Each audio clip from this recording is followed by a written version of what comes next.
Y'all, this right here, whatever this is a good one.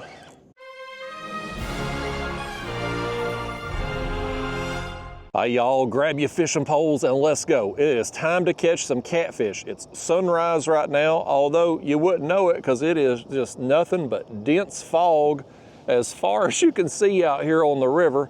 Looks like something out of a scary movie, but we're gonna try to catch us some cats today, y'all. We are going on a long drift today. I've launched the kayak, pedaled way upstream, and we're just gonna drift our way back to the car. Now, for bait today, I got us some shad yesterday, which I've got in the cooler. We'll use as cut bait. But when I got to the water this morning, I threw the net a couple times, and in this bucket up here, I kept a few live shad, just a few, trying to keep them alive until I could get up here. And y'all, the golden ticket Willy Wonka style, I got lucky in that net. I've got us a live sucker. Perfect size too. He's probably in that 6 to 8 inches. So at some point out here this morning, we're gonna try to get him eaten. I'm not gonna put him on first thing though. I wanna save him. He will be the hardiest of the baits in that bucket, which is just a 5-gallon bucket here. I've got one of them shad going belly up already. So I wanna save him, try to keep him alive. But them other shad, we're gonna put them on right away, go for a drift. We're gonna be fishing shallow water today.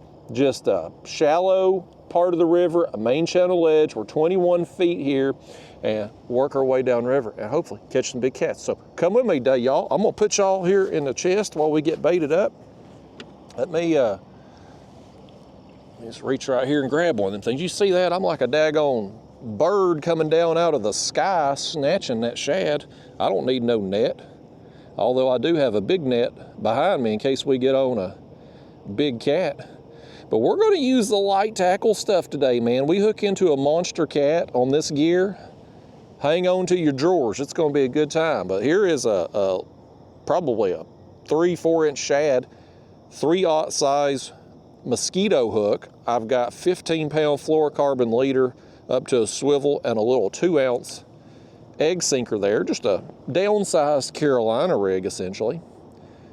I'm gonna drop it down to the bottom, which don't take long when you're only fishing 21 feet deep here.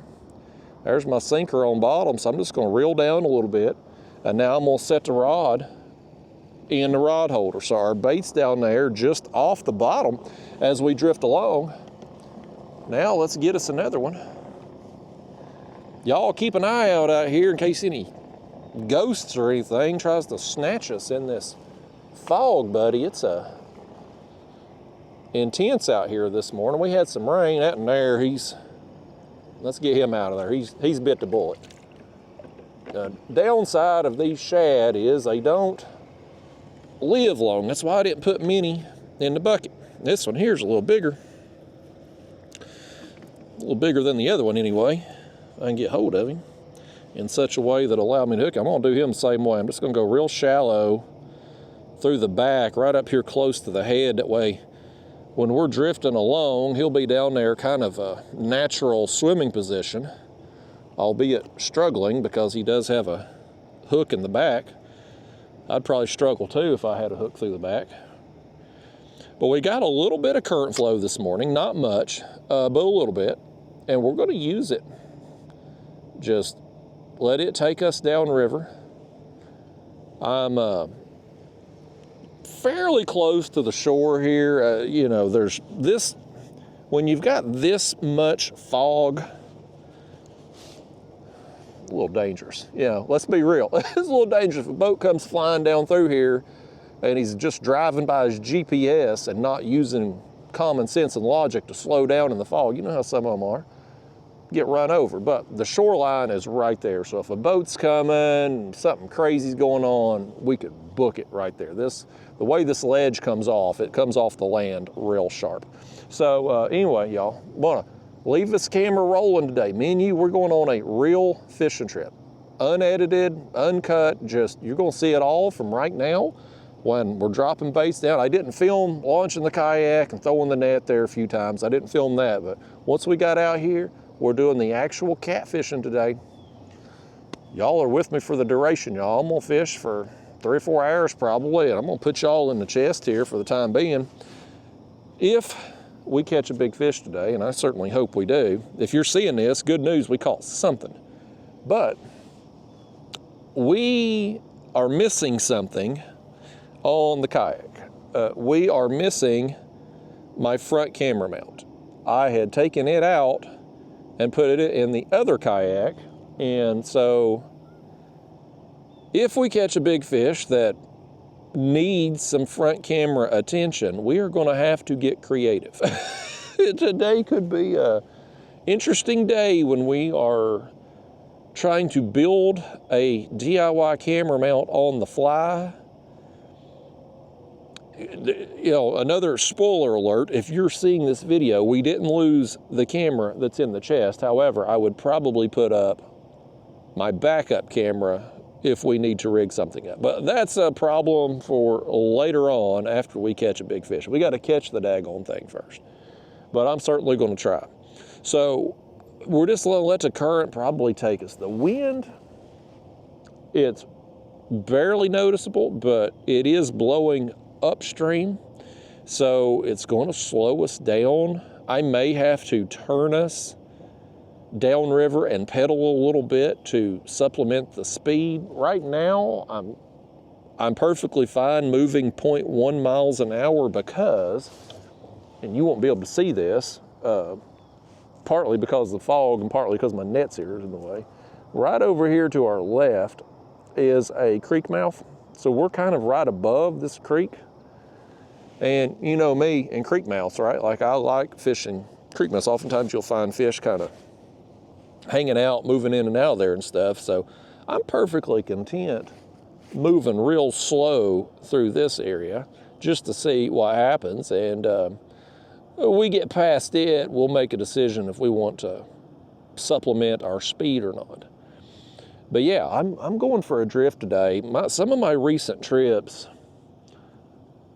well, last week there on Fort Loudon, last videos there for you, I say anchor fishing. I was in my other kayak, I'm spot locked, but same difference. You're setting still and dropping baits down in areas that I expect fish to move through, right? And those were productive trips. Got several fish, got some big fish, but overall, we're in September here. This time of year, I just still do better being on the move. Drifting if you have current, trolling if you don't, just covering water. I tend to still just do better. Once we get on into October-ish, once it starts getting cooler, like right now, I mean, it's going to be 80 degrees this afternoon. I'm out here in barefoot right now. Like, it's comfortable. But once the water temps start cooling, I'll get back more on the anchor bite more consistently. Not that you can't go out any given day anchor fishing and catch big fish or a lot of fish, you certainly can. But I just, in the warm summer months up into fall, I mean, I guess technically we're September here, it's kind of fall in a sense. I mean, football started back, when football starts, it's fall in my body's calendar here. But as far as the thermometer goes, it's still warm. So we're gonna get on the drift today and just see what happens. I'm in my Old Town kayak, first catfishing trip in this thing in months, and you can see I've got my graph kind of dangling right there. I think it was my last catfishing trip in this thing. I broke the mount over there, so it's just going to be laying there as is today. We'll make do. But first time back in the Old Town in quite some time, I had got the Native Slayer 10 kayak back in the summer, early summer there, which is a similar style pedal drive, bicycle style, but a lighter weight, smaller kayak. The hull was much smaller. It's 10 foot versus this is a 13 footer. And about 40 pounds difference in weight. And I'd fished out of it several times since then. when I wanted to go out in this style of a kayak. But I'm going to tell you something. After a few months now being out of this thing and being in the native on those, I've mostly been in my Hobie Lynx or I've got too many damn kayaks. Some of you said out there, my God, Justin, how many kayaks do you have? Well, I got 4. And I realize it's 3 too many. Okay, I got a problem. I like kayaks, all right? But I've mostly fished out of, if I'm doing tournament stuff or I'm covering a long distance of water, I use my Hobie Pro Angler with the motor. If you got good weather conditions, calm winds, I really like my Hobie Lynx. It's a fun platform to fish off of, super lightweight. This kayak and the Native Slayer were kind of an in-between, and I had hoped to switch to the Native Slayer and ultimately sell this one, because the Native Slayer, being only 10 foot long, allows me to haul it in the truck bed without the need of a trailer or bed extender. Whereas this one, I can haul it in the truck, but I need a bed extender because of the length, or really because of the weight, I need a trailer with it, which I do haul this one on a trailer. So anyway, bought the Native Slayer in hopes of replacing this kayak, which I like a lot. I love this kayak, actually. Well, I'm going to tell you something, folks. After being out of this kayak for a few months now and getting back into it today,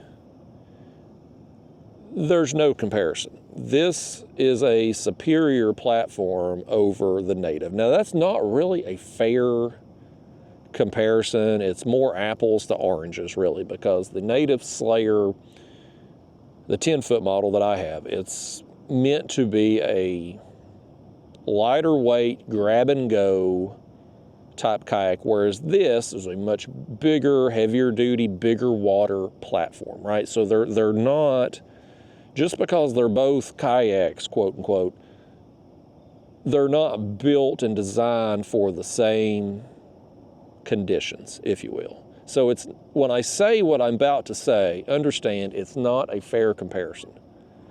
But because we are comparing, I will tell you, on the water, there is not one single thing about the Native that is better than this. This kayak is, the seat's more comfortable, the pedal drive is more comfortable, it's way faster, it's more stable, the hull is just better built. Part of the weight is the fact that it's got a lot more plastic, right? The floors are more solid, the plastic's thicker, it's going to be more durable. This kayak, I can lean all the way forward. I'm not setting in water, whereas the Native, water comes up through your scupper holes and just sits there, so your feet are wet all day. My feet are wet out here right now, but it's because of I've stolen the cast net and it's damp out here from the fog and whatnot. But there is not one single thing on the water that is better about the Native. The Old Town, this platform is superior across the board. Where the Native shines, really, is off the water. And that you do, depending on your situation, you do have to take that into consideration, right? Like the Native, like I said, it's shorter and lighter weight. So if you're wanting to haul it in a truck bed without a trailer or bed extender, the Native shines there. Whereas with this kayak, you're either gonna have to strain yourself a little more, loading and unloading, or get a trailer with it. And of course, regardless of whether you put it in truck bed or not, you're still gonna have to buy a bed extender. So it's gonna cost you a little more money from that aspect, just in accessories. The kayak itself is also more expensive. The Native is one of the cheaper pedal kayaks on the market. It's $2,200. This one, I believe, is current price, I think, $3,000, maybe $3,500. I don't know. I haven't looked up the current price. This is a 2021 model. They were much cheaper back in the day, but like everything else, everything's went up. So I think they're like $3,000 now. So more expensive. But yeah, that's about it, folks. The native being lighter weight and cheaper. That's it. That's the only. Everything's better about the Old Town. And you don't really notice it right away. Like when I first got in the native and tried it out, I'm like, okay, there's things I like about this. There's a lot of things I like about this.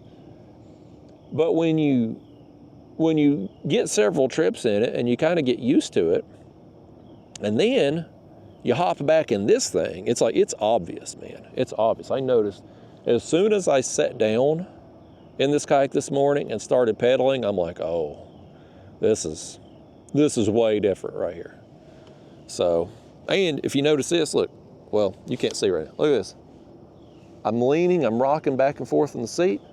You don't hear anything, nothing. That native, God almighty, that's one of the things that drives me crazy about it. You barely move in the seat and it creaks and makes all this ungodly noise. And I'm like, I kept thinking, I get enough trips in it, I'm gonna break the seat in. Like, it's gonna get quieter, it's gonna get better. It never did. So probably going to end up selling the native. I need to do that soon. I've probably done missed my window. It's usually once you get past Labor Day,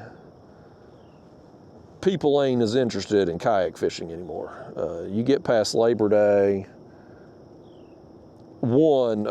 views on fishing videos, they drop off a cliff. They go way down. At least they have for me on my channel for the 10 years I've been doing this crap. But, you got a lot going on. This time of year, kids are all back in school. Football season is going. Hunting season's getting ready to get going. So a lot of the people who would normally be interested in fishing content or specifically kayak fishing, they're on to other things right now.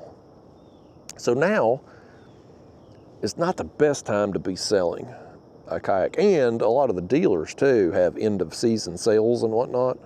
So you're also competing with that. So you have a lack of demand this time of year. And people can buy brand new kayaks with a warranty from a dealer and oftentimes get a good deal. So harder to sell. I may have to wait till spring to sell that thing. I cut somebody a deal on it just to free up the space on my carport, but it was a worthwhile experiment. I mean, I've had buyer's remorse certainly with it, but if I didn't get it and try it out, I'd constantly be wondering. So from that aspect, at least I've tried it, and I know that it's not a replacement for this. There are a couple other kayaks I'm kind of wanting to try. One of them is the Old Town PDL 106, which is the 10-foot version of Old Town's pedal kayak. Because this pedal drive, the pedal drive in the seat is superior. I mean, it ain't even close. Like Old Town's seat and pedal drives up here, natives, they're way down here. I mean, like the gap between the two is, yeah. So I'd be interested in trying the 10-foot model of the Old Town. It's heavy. The reason I went with the native over the Old Town 10-footers to begin with was because of the weight, and the hull design wouldn't really allow for a proper rod holder mounting. But with doing the light tackle stuff like we're doing today, you don't really need the secure rod holders as much as you do when you're using the heavy gear. So I could probably get by with that. So I don't know, I'd be interested in trying one. I don't really necessarily want to go buy one, but if somebody had one, if I saw somebody out and at a boat ramp or something and struck up a conversation, I would probably be like, you care if I get 5 minutes in your ride there? Let me just take it for a spin. I'd probably do that just to try it out. The other kayak I'm interested in trying is the Hobie Compass. And Hobie, of course, I've got that Hobie Lynx that I love. And I got the Hobie Pro Angler, which I've had for years, that I got the motor on now. The Hobie Compass is a kind of stripped down, bare bones kind of Hobie. It's a lighter weight Hobie. I forget the exact weight, but it comes in well under the weight of the Outback and definitely the Pro Angler. More than the Lynx, but under the other models there.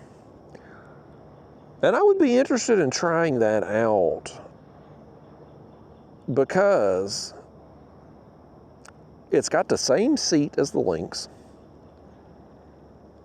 And here's the thing about me and Hobie.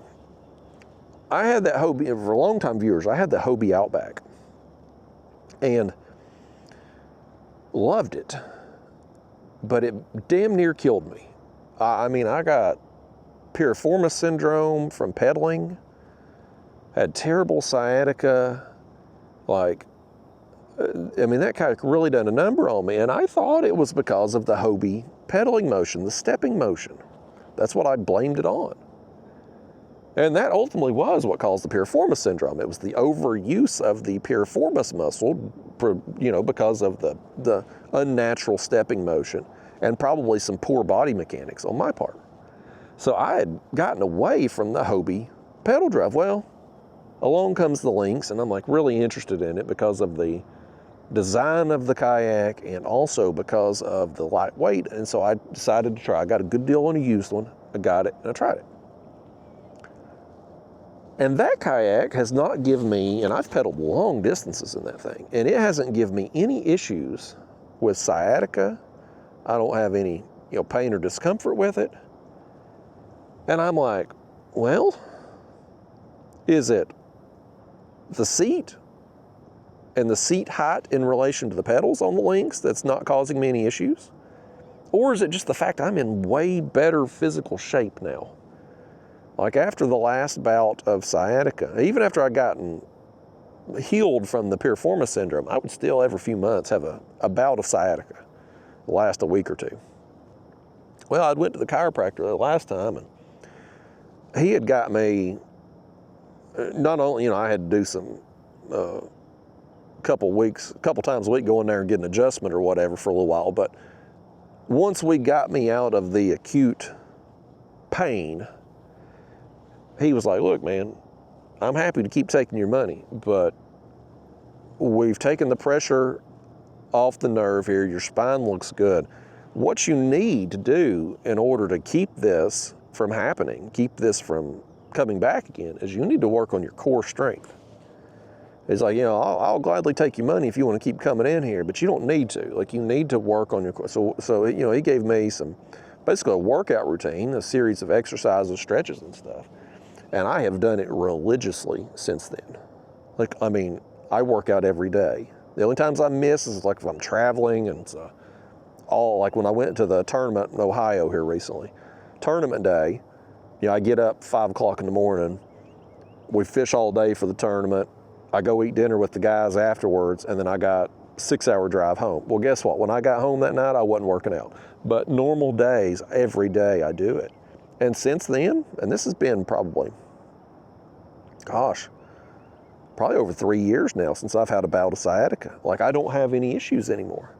And so I wonder, how much of my issues before was the Hobie pedaling motion versus just me being me, my core strength not being what it needed to be, and poor posture and just long hours in the kayak seat with that pedaling motion.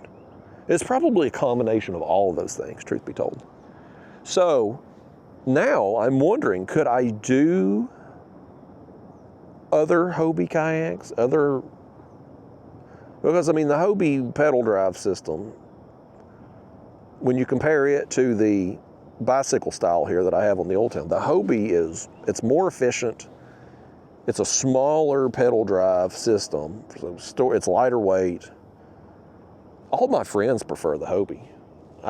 Everybody prefers the Hobie to the bicycle style. Everybody. But I don't want to be back in the situation I was before. So I'd like to try it. I'd be interested in trying that Hobie Compass and get some seat time in it and see how I feel afterwards. But I don't know anybody that has one. It's not a real popular kayak. Most people who are fishing, they're going to just get the Outback, which is the next step up. I have no interest in the Outback. I had the old Outback, which I liked. But when they changed the design, and I think they changed it in 2019 or 2020, it's been a while. I didn't care for the new design. I just didn't. It just don't jive with me. That's all I can say about it. Like it just don't look good. It's not real functional. They just missed the mark, in my opinion. Oh, we got thumped. There we go. Fish. Oh. All right, y'all. It took a little while. We're right here below this creek. Oh, that's fun. Just sitting here, flapping our gums. How long has this been now? 20-something minutes. Oh, we've got two. Look at this. Look at it. You see him? There went another one. We had two come up together. I'll be doggone, man. He had a friend. We got another bait over here for your friend. Tell him right next door here. We got another rod. Sadly, the one that swam off was the bigger of the two. It's just a dink here, but he's going to get us on the board at least. You quit. Let me get hold of you. There. Fish number one, just a dink. Setting the bar low for us today. At least we got nowhere to go but up from here. I'm hoping to bust a big one, man. I like this light tackle stuff. I've been into it, and man, you get a big fish on the lighter gear, and you're off to the races, man. It's gonna take a minute to get them in. It didn't take that one long. Oh, and he splashed me in the face too. Hey, there, he spit up our shad. Look at that. He's still alive right there too. Grab your shad, folks. Hell, let's reuse that thing. He's still alive. I got our net here. Let's scoop him up. We got a refund on that bait, didn't we? He's already cut there for us too. Look at that. He's all chewed up there on the tail. He's perfect. He's barely wiggling and bleeding. That's ideal, man. That's an ideal situation. Send him back down. Well, there's life in here after all. Took a while to get the first bite, but that's how it goes, man. It's a real catfishing trip today I'm bringing you all on. We're going to sit here and shoot the bull, talk about life, tell some stories while we wait on fish to bite. Just like we would if we was out here actually fishing side by side together. I don't even remember what I was talking about. I was going to tell you some more stories. I can't remember the story I was on. What the hell was we talking about? Oh, we was talking about the Hobies. Yeah, but anyway, I'm interested in the Compass. I don't know anybody that has one. And a big concern, I would have a hard, even if I found a good deal on a used one, I would have a hard time making the plunge to get it. Because Hobie right now, really for the last couple years, 3 years, the company has gone down the crapper, man. Like they are, and it's honestly, it's sad. You know, Hobie used to be the premier kayak brand. They were leading everything, innovation. I mean, the Hobie, the pedal drive system, the fin style stepping motion, and granted, that's been a long time since they come out with that, but still, like, revolutionary. The Hobie Pro Angler, first kayak of its kind. I mean, it was just innovation after innovation after innovation, and then they sold. And they got bought out by, you know, one of them hedge fund or private equity groups, that's what's the word I'm looking for, who basically just tried to make a profit off of the name without putting any money into the development of new products. And what you have now is right here. Oh, that was our bigger shad right there. He's getting lively.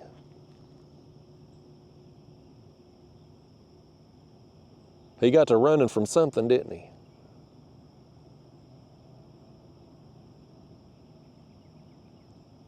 Well, he got scared. Something scared him down there. I was ready to, you saw me, buddy. I was ready too. Johnny on the spot. I was ready to grab that rod and reel him in. Hobie, though, they just, this private, now this one's hit. Look, let's watch it go down. Oh, buddy, nice takedown. I might back off that drag a little bit now. We only got 15-pound leaders, so we got to back off that drag a little bit. We get a big one take off, we're gonna snap that line. This was the shad we just dropped back down that had the chewed up tail. This one here, he didn't have a friend come up with him. Maybe this was the friend we saw a minute ago. Get it out of your system, I know you ain't done. Hell, maybe he is done. I thought he'd want to, there he goes, There's the second wind. All right, well, there's two fish, boom, boom. We're right here kind of below this creek. We've got another creek coming on down that's probably, I don't know, quarter mile, half mile. I'm terrible at judging distances. Now, this thing wants to pull a little bit now. Now he finally realized that it's time to put on a show. I knew you got him up too easy. And the thing is, one of the things I've been really enjoying about this light tackle stuff is this right here. I mean, this ain't a very big fish, but it's a fun time on this tackle. Our heavy gear that I normally use this fight would have been over in 12 seconds. But now, you know, we're still going here. I gotta play him out a minute. Yeah, I'm having a good time with this light tackle stuff. This one is bigger than the last one, but he's still way smaller than what we're trying to catch today. I'm hoping to get us a golly whopper today on this heavy tackle. Hoping to get us a flathead too. That's what I really want today. All right, fish, it's time for you to meet the net. I've brought our big net today. Forgot the bait net, but got the big net. That way we don't break these light leaders off on a big fish, should we hook into one. Get over here. Get over here, fish. Come on. Yeah, this one here, he's probably in reality fun size length, but he's just skinny. You out of luck, fish. We ain't got no front camera mount today, so in order for me to jimmy rig something and risk losing a camera overboard, it's going to have to be a worthwhile situation. And fish, you are not that worthwhile situation. Sorry to bust your bubble. Well, it hooks in there good. That's a 3/0 size mosquito hook. These have, I think I'm kind of settling on these hooks for the time being. This light tackle stuff, I've been playing around different hooks, trying to figure out what would be the best suitable hook for me. There he is. I can get him in frame. Long, skinny fish. There you go. Get our net back out the way. Well, he unfortunately didn't give us our shad back. But I just grabbed another one right there. I tell you, buddy, I'm like a daggone eagle. Y'all just call me Eagle Claw here. Well, actually don't call me that because the hook company's called Eagle Claw. Maybe Eagle Fang. Eagle Fang is Karate Kid, Cobra Kai, Johnny Lawrence. Boy, he's barely moving. His lips are moving there. Let's see if he moves and I put a hook in him.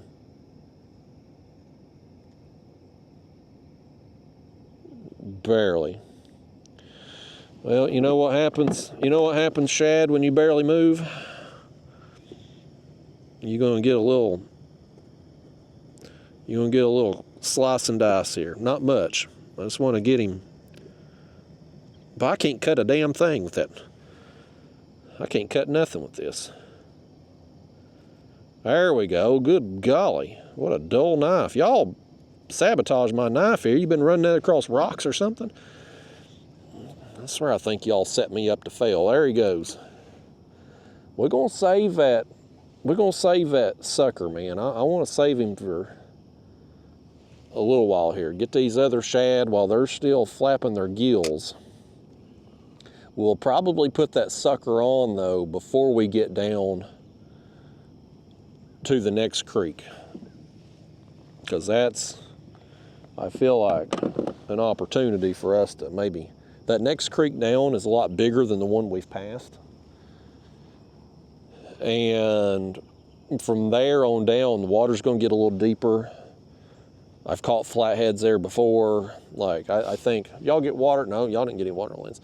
I think that might be our better opportunity to make use of that sucker. Plus, I also, too, need to get a thumbnail for the video with it. And I'd like for it to be a little bit lighter for that. You gotta play the YouTube game. Man, if you're gonna do YouTube videos, you gotta play the game, folks. You gotta play the game, and that sucker's gonna make a fine thumbnail. But them suckers are a lot hardier than the shad. Like, they'll live in that bucket for way longer than the shad will.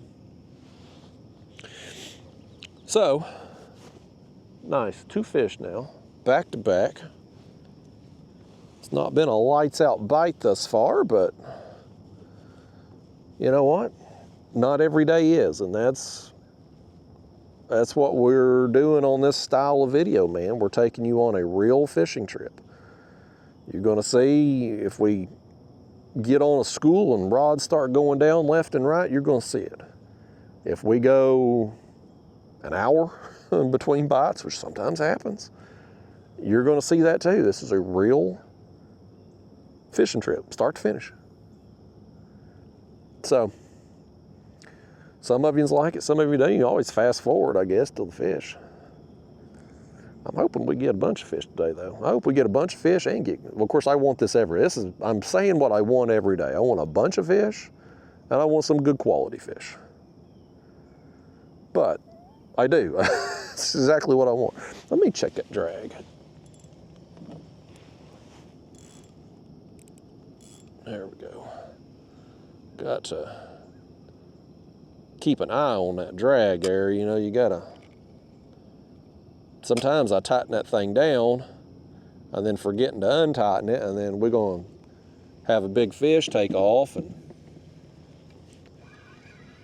he's gonna just instantly snap us. That shad there is still wiggling good. Let's send him back down. I just wanted to check him after he got lively. I don't know, maybe something had got him. Ripped him off the hook and didn't know it. You only fishing 2 rods, you won't be down there with bare hooks.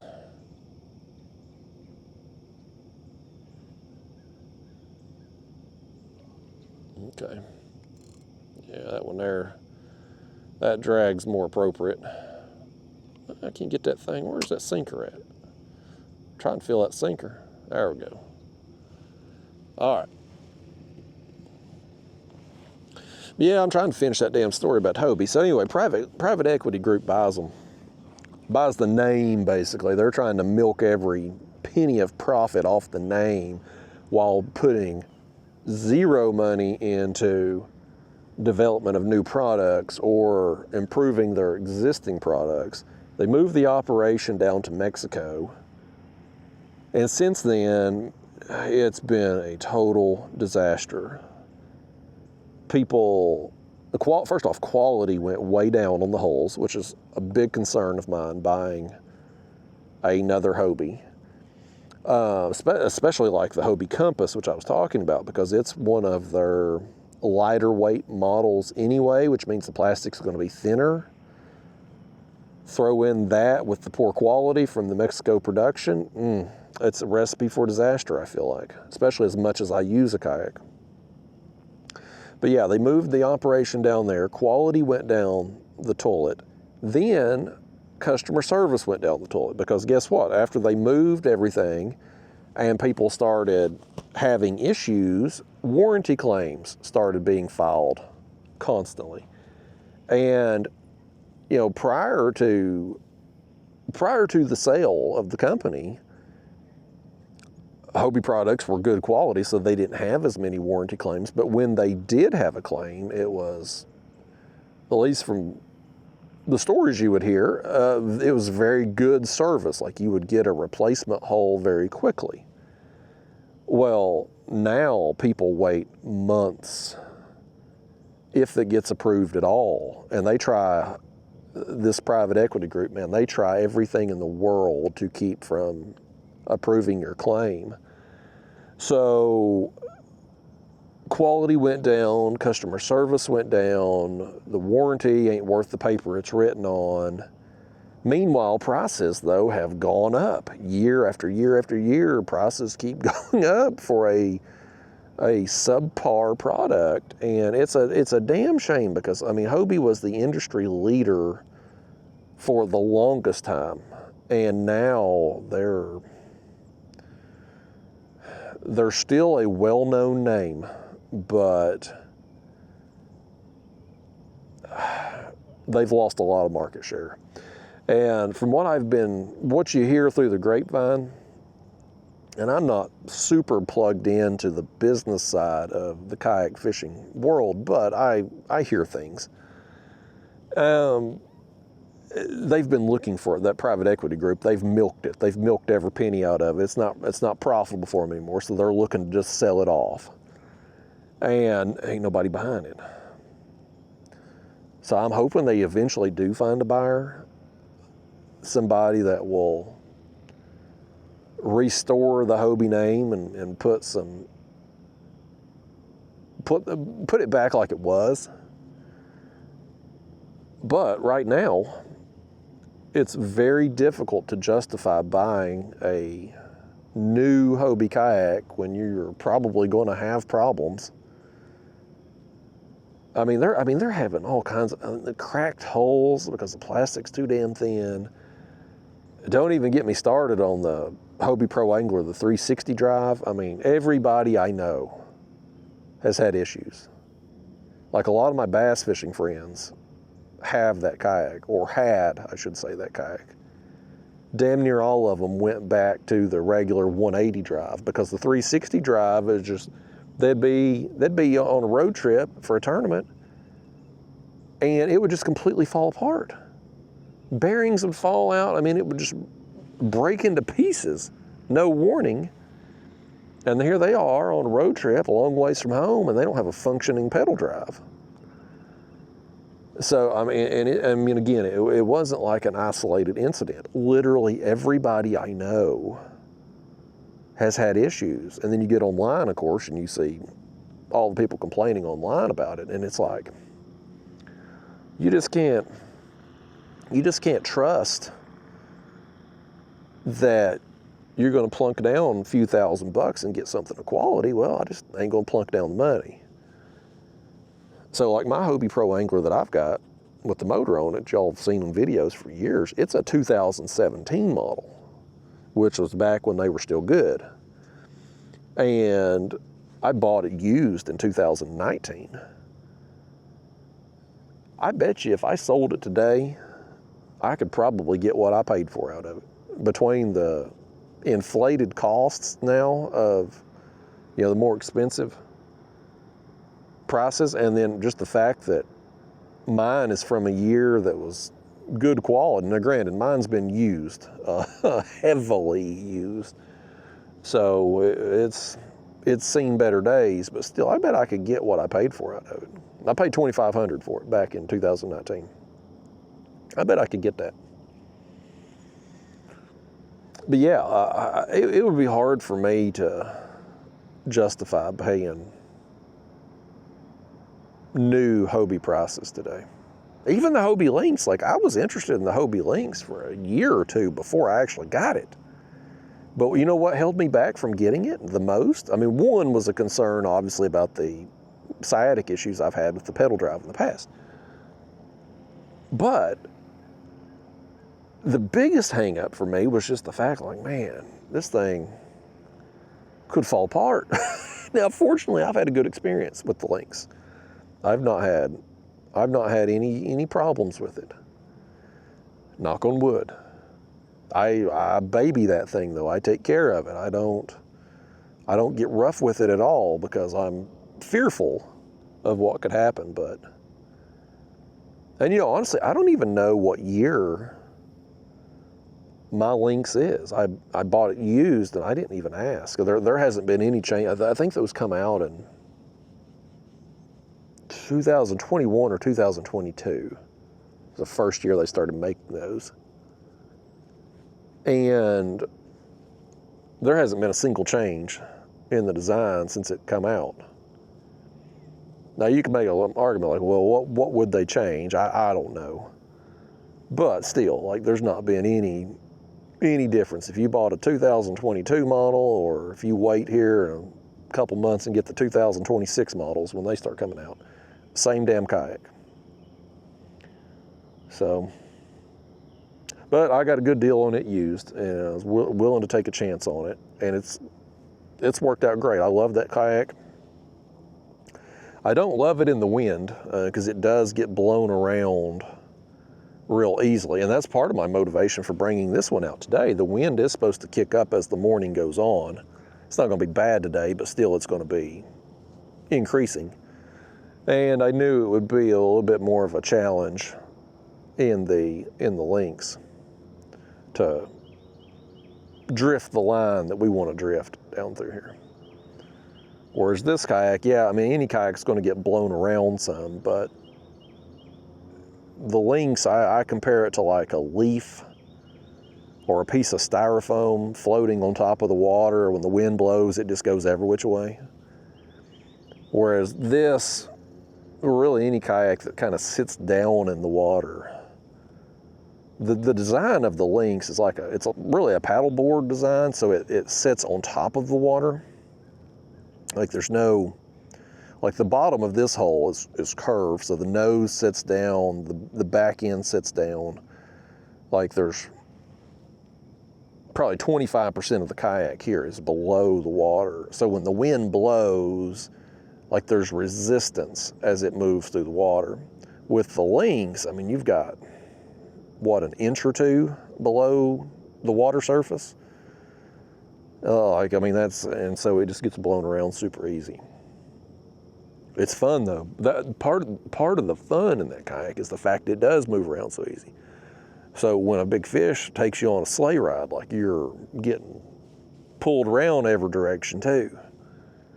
So I love it. I love it for what it is, but it's not really a replacement for this in every situation. If I could only choose one kayak, here's the question you all don't care about asking, but I'm gonna tell you the answer to anyway. If I could only have one, I would choose this one, this very kayak I'm in right now, because I can do anything in it. I've long considered this kayak a jack of all trades type thing, where it's not great at anything. I mean, there's nothing that this kayak is great at, but it's pretty good at everything. Like, it's not the fastest kayak, but it's fast enough. It's not the most stable kayak, but it's stable enough. It's not the most comfortable, but it's comfortable enough. It doesn't have a ton of storage, but it's got enough. Like, you get where I'm going. Like, it can do a little bit of everything. I can take the pedal drive out and paddle it if I need to. Like if I'm in a small creek or something, I want to put it in there, or a pond or small canal, I can do it. If I want to get out on the Tennessee River like we are today, it's perfectly capable of handling it. If I've took it down in the ocean, I've shark fished out of this thing. You can surf launch this kayak. So you can do everything with it. But if you were doing any one of those individual things that I was saying, like if you just fished in the ocean, surf launching, or if you just fished in ponds and small creeks, or if you just fished out here on the Tennessee River, catfishing, like you wouldn't choose this kayak. Like you would choose another model that was more suited for that one application. But when it comes to something you need that can do all of those things effectively enough, it's hard to beat this. So for that reason, like if I could only choose one, I would choose this. But like I said, there are better options for each individual thing. And with me having a kayak problem, because I do enjoy kayak fishing a lot, I kind of want the best. I want the best kayak for the best situation, for the individual situation. Like when I go to the ocean, man, it's tough to beat the lynx down there in the ocean. Because lightweight, you know, you can pull it through the sand much easier. You can't, there's no internal storage, so you can't get water inside the hull. It's definitely a concern if you're out way offshore. You know, it's just, it's really an ideal ocean platform. But you know me, I'm gonna have I'm gonna have a variety. I'll tell you, but going back to like the Hobie compass I was talking about, it would be another one that I would consider as a replacement for this because of the more efficient pedal drive. Like I know the hull design, the hull is not going to be, it's not going to be as stable, and it's not going to be as durable as this. But I'm not somebody that needs a lot of stability. Like if I can stand up, I'm good. If I can stand up enough to throw a cast net and to pee, I'm good. And durability, like I'm not super hard on gear. My gear, the hardest thing about my gear is just the fact that I fish so much with, like I use it so much. But like I'm not purposely going out and being rough with stuff and trying to damage stuff. Like that's not me. Like I'm never gonna be that kind of person. I try to take care of my stuff. So for me, it's durability. As long as it's not just a piece of crap, like it'll be okay with me. But with the Hobie, man, right now you got to worry about it being a piece of crap. You have to be concerned about it, because there have been so many people that have spent $3,000, $5,000, depending on the model, and gotten a lemon. So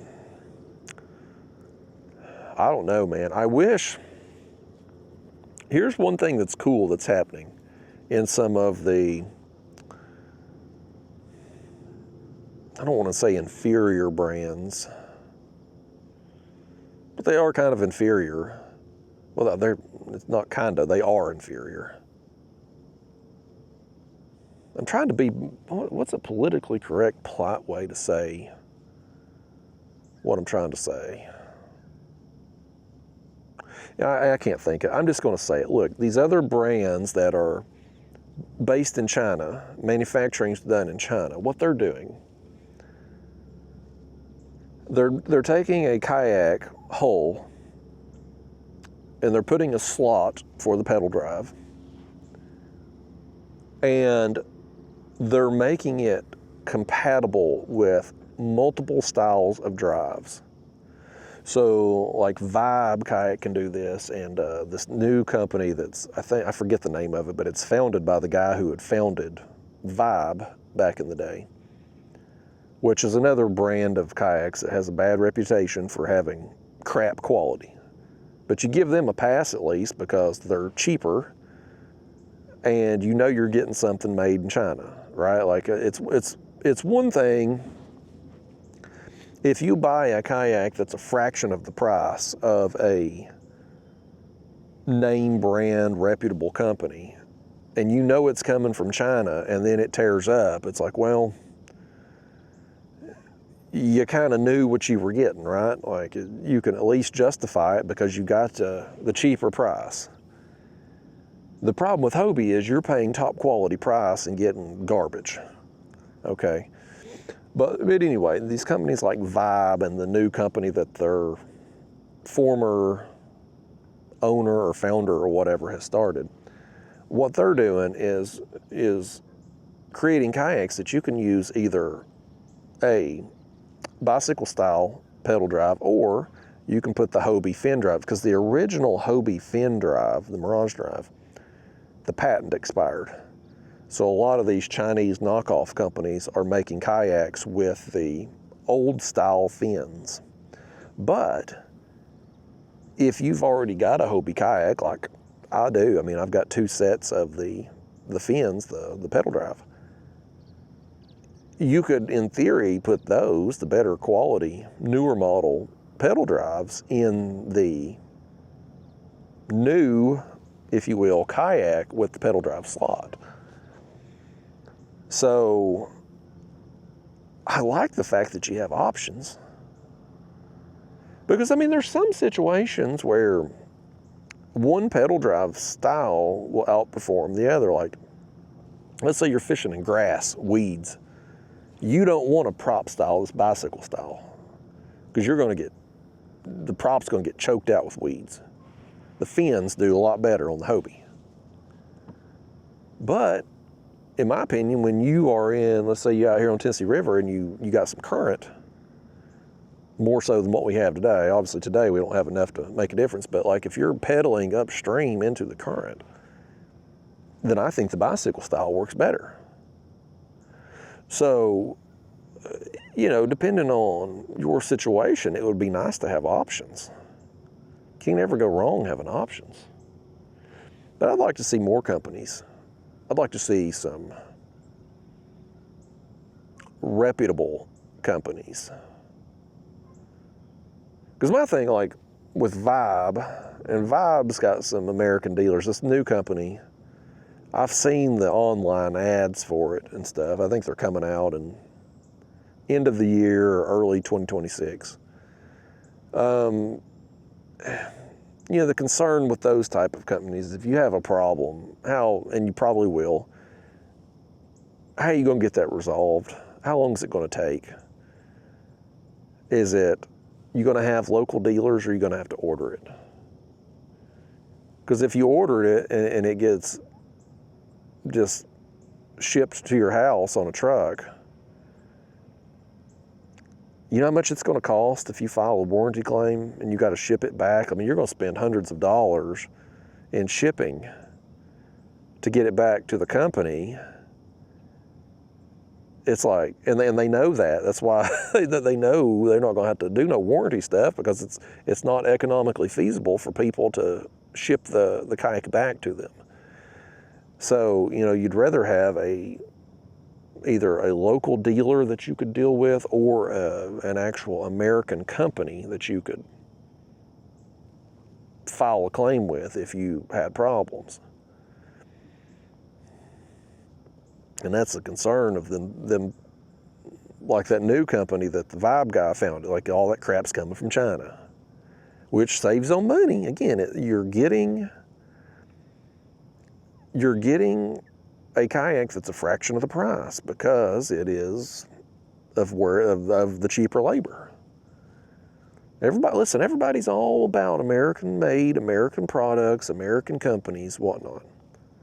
And listen, I'm an American, right? More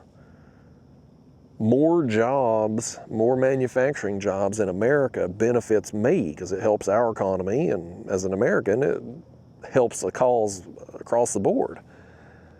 But Well, if we're being honest with each other, if we're being real with each other, it's a lot more expensive. You know, everybody gripes about prices of everything, but yeah, let's move all these manufacturing jobs back to America.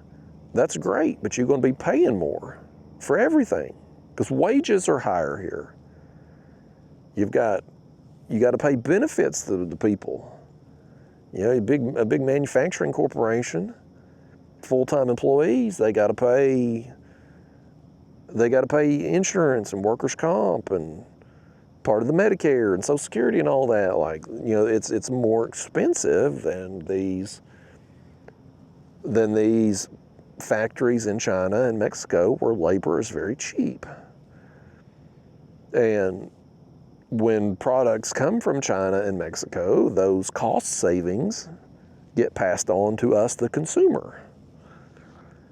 So it's all well and good to say, yeah, American jobs. Well, you're going to have American prices. So I don't know what the solution is there. There's not really a right or wrong depending on your situation. I mean, well, I'll just give you an example too of like a lot of the products that are made in America. They're not really made in America. They are assembled in America, but where do the components come from? China. Everything comes from China. So like if you're building a rod in America, the rod blank coming from China. The guides and Fuji guides, I think they're Japan. The clear coat, the epoxy or whatever, China. The foam and the handles, China. That was one of the things. Oh, it'll get lively. There he goes. Oh, I think he ripped us off. He stole our bait. We got robbed. We got robbed. One of you's call the law. I want you to call the law right now. Hopefully we got, I don't know if we have any more it's alive in here or not. Can't hardly see nothing because all that foam. Oh yeah, there's something that's alive. There we go. Yeah. He's alive. We'll get down here close to this creek. I'm gonna put that sucker on. There it goes. But, you know, during the pandemic, you had supply chain issues. Everything was backed up, right? Yeah, y'all remember, like, you go to the stores, they wouldn't have any fishing tackle. They couldn't get anything. Everything was on boats out in the ocean. They couldn't come in, right? Well, that was true not only for finished products that couldn't get through the ports, but it was also true of raw materials that couldn't get through the ports. So like, you know, I have my signature series catfish rod, the gollywhopper rod. And we had the hardest damn time for a while getting them rods made because you couldn't get the, whatever the shiny stuff that goes over the rod, whatever that's called. Like you couldn't get it. You couldn't get it anywhere. Like you just couldn't get anything. But all of that stuff comes from overseas. So it's like even if you have things that are manufactured in America, all the components are coming from overseas. Like you just can't get away. You can't get away from dealing with stuff that's made in foreign countries. Like we just can't make everything here. We need to make more stuff here, especially when it's vital components, medicines. Yeah, I mean, medicines come from China. It's crazy. We need to be making all of our medicines here. We need to be making everything for our, I mean, all our transformers, everything for our electrical grid, all comes from China. All of that stuff needs to be made here. Like, Like basic stuff to function and survive, that stuff needs to come from America. It needs to be made in America directly. There shouldn't be any supply chain issues ever for vital stuff like that. You know, the clear coat on fishing rods, sure. Insignificant, not important. Bring it from China. But yeah, it's a crazy world we live in now, man. And here's, oh. He got lively. The one on the right got lively. Oh.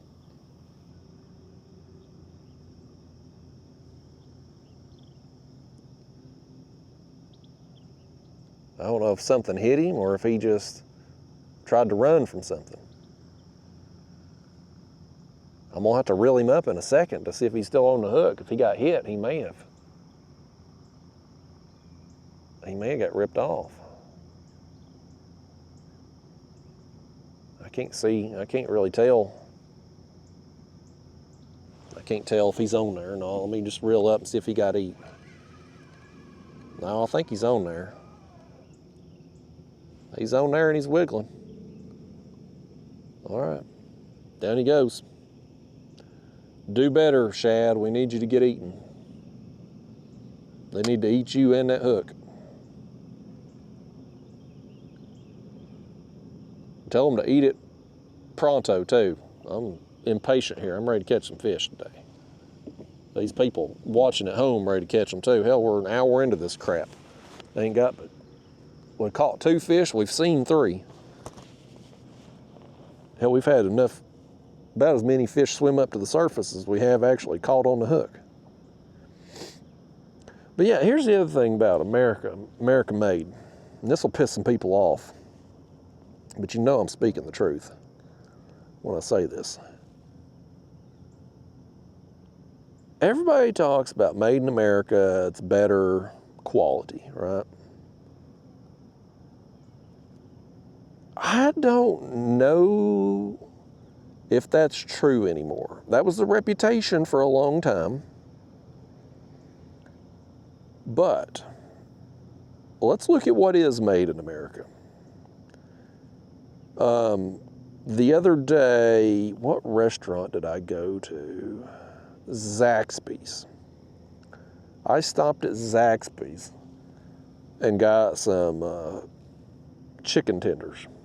I won't say which one to protect the innocent. But I'm in the drive-thru line.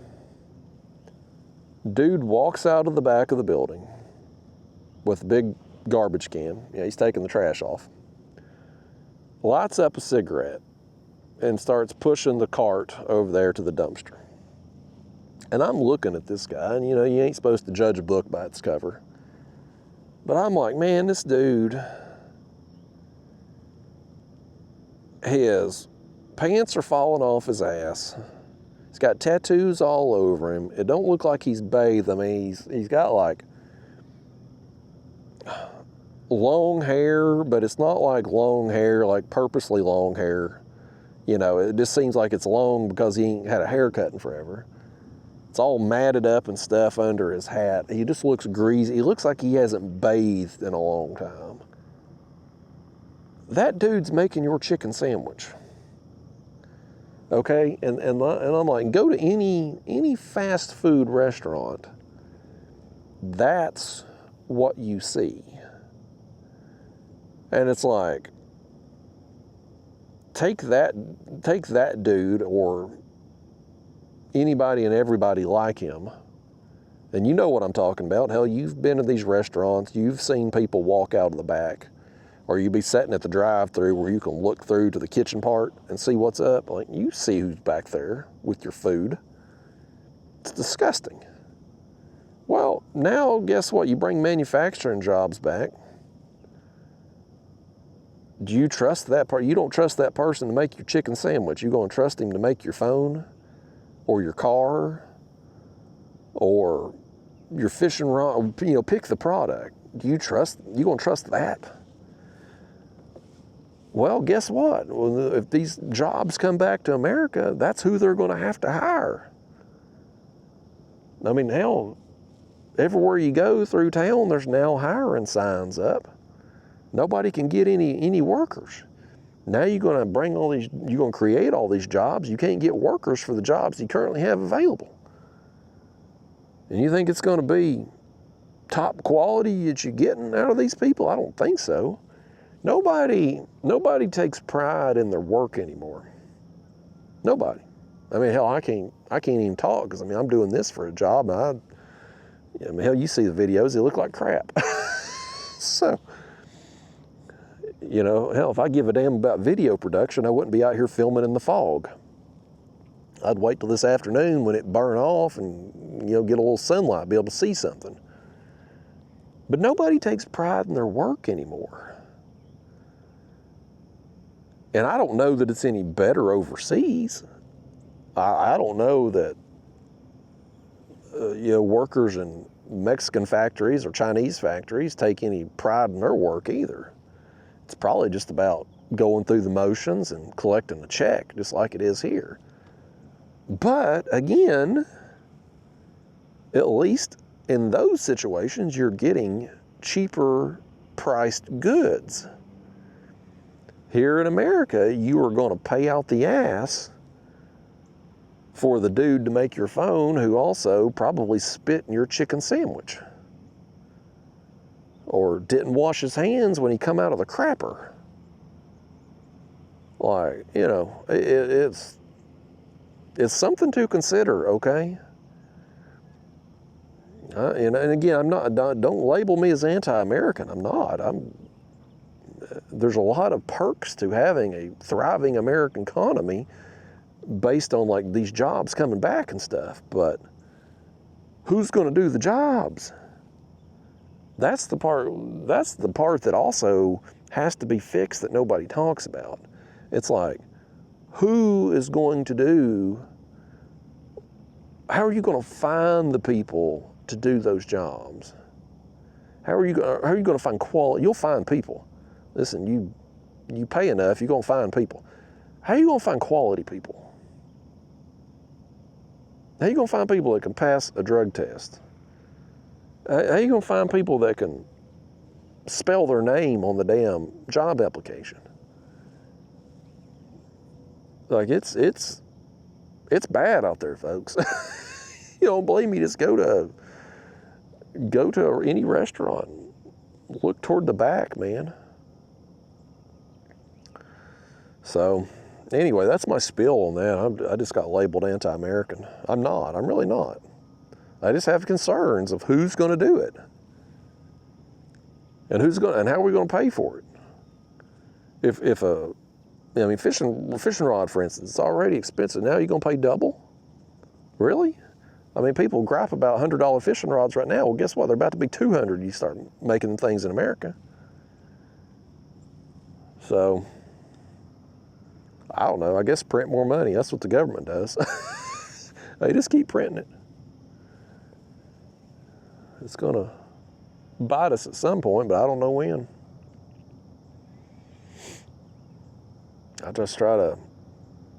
I get cash, I try to invest it.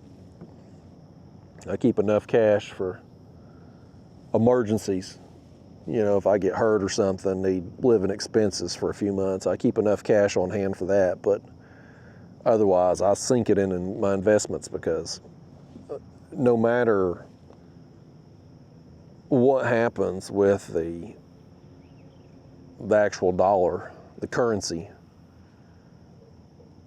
the companies are still the smartest people in the world are the ones running these huge companies. And listen, I believe in America. I believe in American business. I don't necessarily believe in our politicians, but our American CEOs, business owners, I believe in them. They're the smartest people on the planet. They'll figure it out. And listen, if you're a doomsday prepper, doom and gloom kind of person, and you're like, well, no, Justin, they're not going to figure it out either. Society's going to collapse. You're stupid for investing in the stock market. Maybe I am. But you know what? If the market, if the American economy truly collapsed, all these businesses go under, the economy, stick a fork in it, it's done.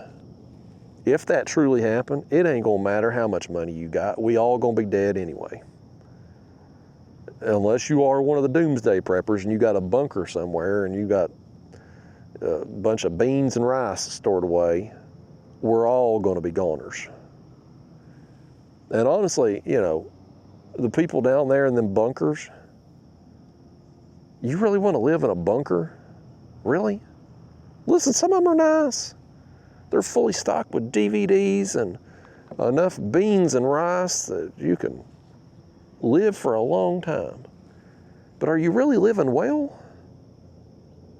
Like if you told me like I got to go underground and live in a bunker for 20 years or just die, it's going to be a tough decision, man. I ain't looking to die, but like I ain't looking to live in a bunker either. I mean, people go crazy. People in prisons and jail and stuff, when they get put in solitary confinement, people go crazy. And you may not be solitary confinement. I mean, you may have family or friends or whatever down there in the bunker with you. But it's like, if you can't go outside, you can't see the sun, you can't put your feet in the grass for years. I mean, even prisoners, they give them time outside. They give them time in the yard. Keep them from going nuts. You have to. Like, I don't know, man. I just don't think it's a life for me. I don't have a desire to do it. I mean, do you really? I mean, I know people go through the motions. They're doing the prepping and whatnot. They're building the bunkers. They're stocking it with everything they need to feed themselves and defend themselves and all that. But like, do they really want that lifestyle? Or are they just going through the motions? It's just kind of what they do. And you might say, well, you know, Justin, maybe you don't have to go underground. Maybe you don't. Maybe it's not like a nuclear thing. Maybe you can go outside. But if there's still a government or military that exists, they're going to be flying drones around. They're going to be looking satellite images. They're going to know where you're at. And if you've got supplies, they're probably going to come take it. Now, I know y'all are out there, oh, they ain't taking my stuff. I'll defend my property. Are you really? If the National Guard turns on America and some platoon leader comes rolling into your property with tanks and helicopters and everything else, really? Right, you know. We saw that down there, what was it, sometime in the 90s, I think. David Koresh, you know, the cult leader down there in Waco, when they just got, I mean, government comes in and just slaughters them all, man.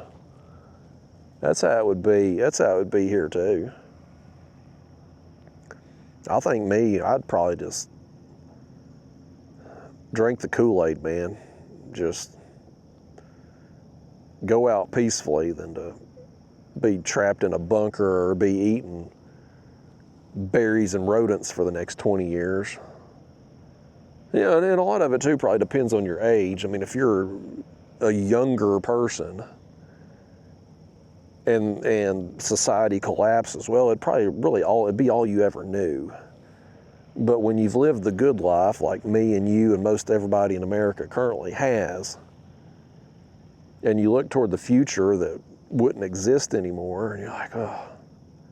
Because I mean, at my age, I'm 43. If you're talking about starting over, no electricity, no medicines, no health care, nothing, like true societal collapse.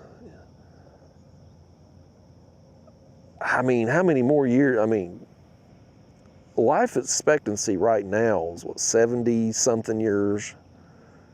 I think 76 for men, 78 or 9 for women, something like that, somewhere around those ages. That's because of our current cushy lifestyle. The lifespans in the olden days wasn't that long. And it's like, if you've got no structure in society, you've got no health care, you've got no law, and you'll have an accident somewhere. You're out foraging for food and you cut your leg, and you get an infection. People used to die from that back in the day. It wasn't that long ago either. People would die from that. You'd get an infection, get gangrene, go septic, and die. You know, back in the like Civil War and stuff, man, they were taking hacksaws and cutting limbs off. They'd get a bullet wound or knife wound or something. I mean, they would literally take a damn hacksaw, cut somebody's leg off, and then cauterize it, burn it, keep it from getting infected. Because infection was what would kill you back then. Like, that's where we would be at again.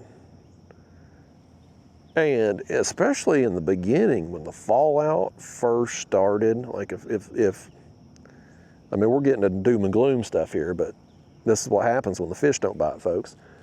But like, the first month, because these grocery stores, they're going to be wiped out first thing. Grocery stores and pharmacies are going to be, when the power goes out, they're going to be raided instantly.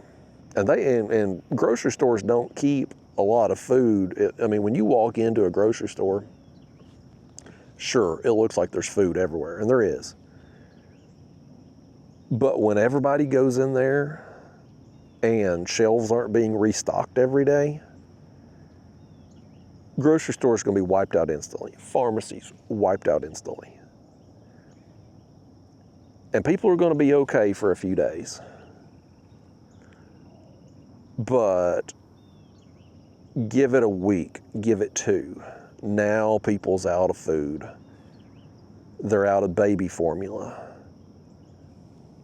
You get a month away now. Now people are truly starving. They're out of insulin. They're out of their heart medication. You know, their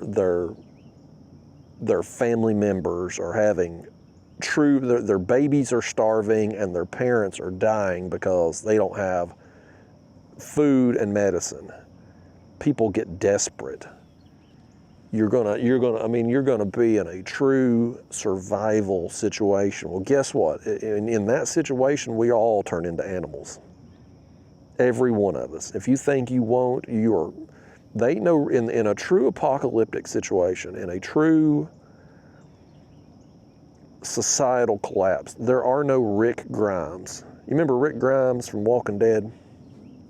Yeah, he was the noble leader, kept his morals all the way through the show. They ain't no Rick Grimes. In true societal collapse, when it's either you or me, we all going to choose ourselves and our families over somebody else and their family. You're not going to be like, oh, you know, my kid's starving at home, but I know yours is starving worse. You go ahead and take this. Nobody's going to be that way. It's going to be like, no, I'm going to kill you and I'm going to take that and then your kid can starve because I'm going to feed mine. That's how people are going to be, man. So that first month, and I'm sure the government has probably done, somebody's probably done studies and research on it, but I bet you, man, just me being completely ignorant, I'd be willing to bet if something like let's say the power went out, some EMP went off, America loses power. You can't get out of the country. Hell, you can't get out of your town. I would say within 3 to 6 months, half of America's probably dead. Because your old people, You know, we've got a very, our population is aging in America for sure. Oh, hold on, we got our shad over here. He's trying to run from something. Something may actually have him, or he's swimming hard. Something's got him, folks. He can't bend the rod like that. We've got a fish. All right, all right. Oh, oh.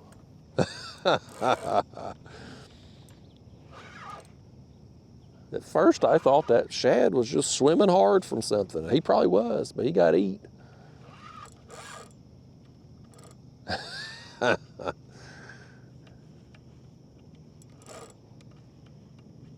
This fish is saving us from the doom and gloom conversation here. You just never know where the conversation's going to go when you go fishing with somebody, folks. Oh, look at this. Smallmouth bass, and that's a big one too. Old small, I'm telling you folks, you throw down a live shad, you never know what you're going to get. You just never know. That's a big one. Look at this, buddy.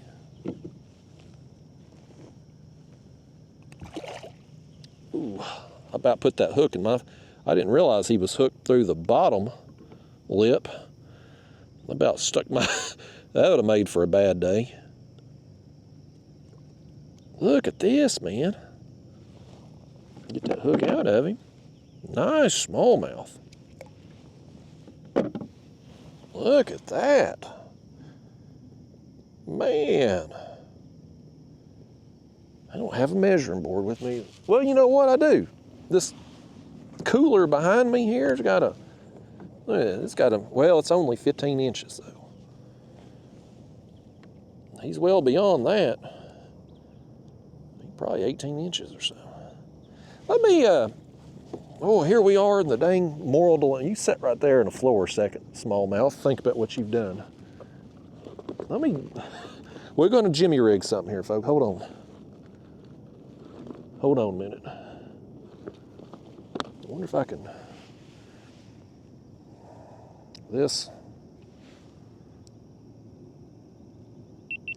my GoPro, it's gonna make for a shitty picture, but we'll roll with it. We're gonna roll with it here, folks, because I want to get a picture of this smallmouth and send my 3 friends that I have that are actually decent bass fishermen. I'm gonna send them a picture of me and this fish. Bear with me a second here, folks.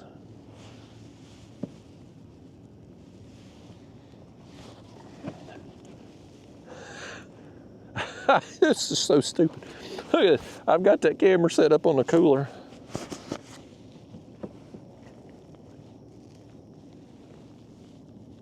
This is dumb.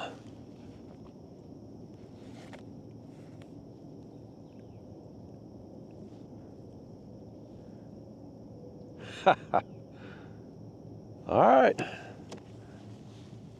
There's my picture. Let me turn that off there. Stick that up under the seat. But nice, man. Nice smallmouth. Let's let him go. Got him a live shad there. Go on. We could probably cut him up and use him for bait too. I think smallmouth got to be 18 inches. But I'm sure he was beyond that. Nice. Well, not the target species, but you know what? I'm never going to complain about catching big smallmouth. We're just drifting down this ledge here. I kind of want to put on that sucker, but you know what? I see another shad that's alive right there, and I'm going to just get him. These shad ain't going to live in that bucket much longer, so he's a small one, but we're going to send him down. Smallmouth bass. Oh, small jaw.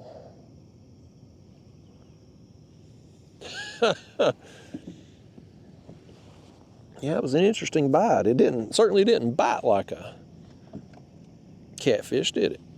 All right, let's turn this off now. Let me get to... I think what we'll end up doing, if we catch a huge catfish today, I'll move that bucket,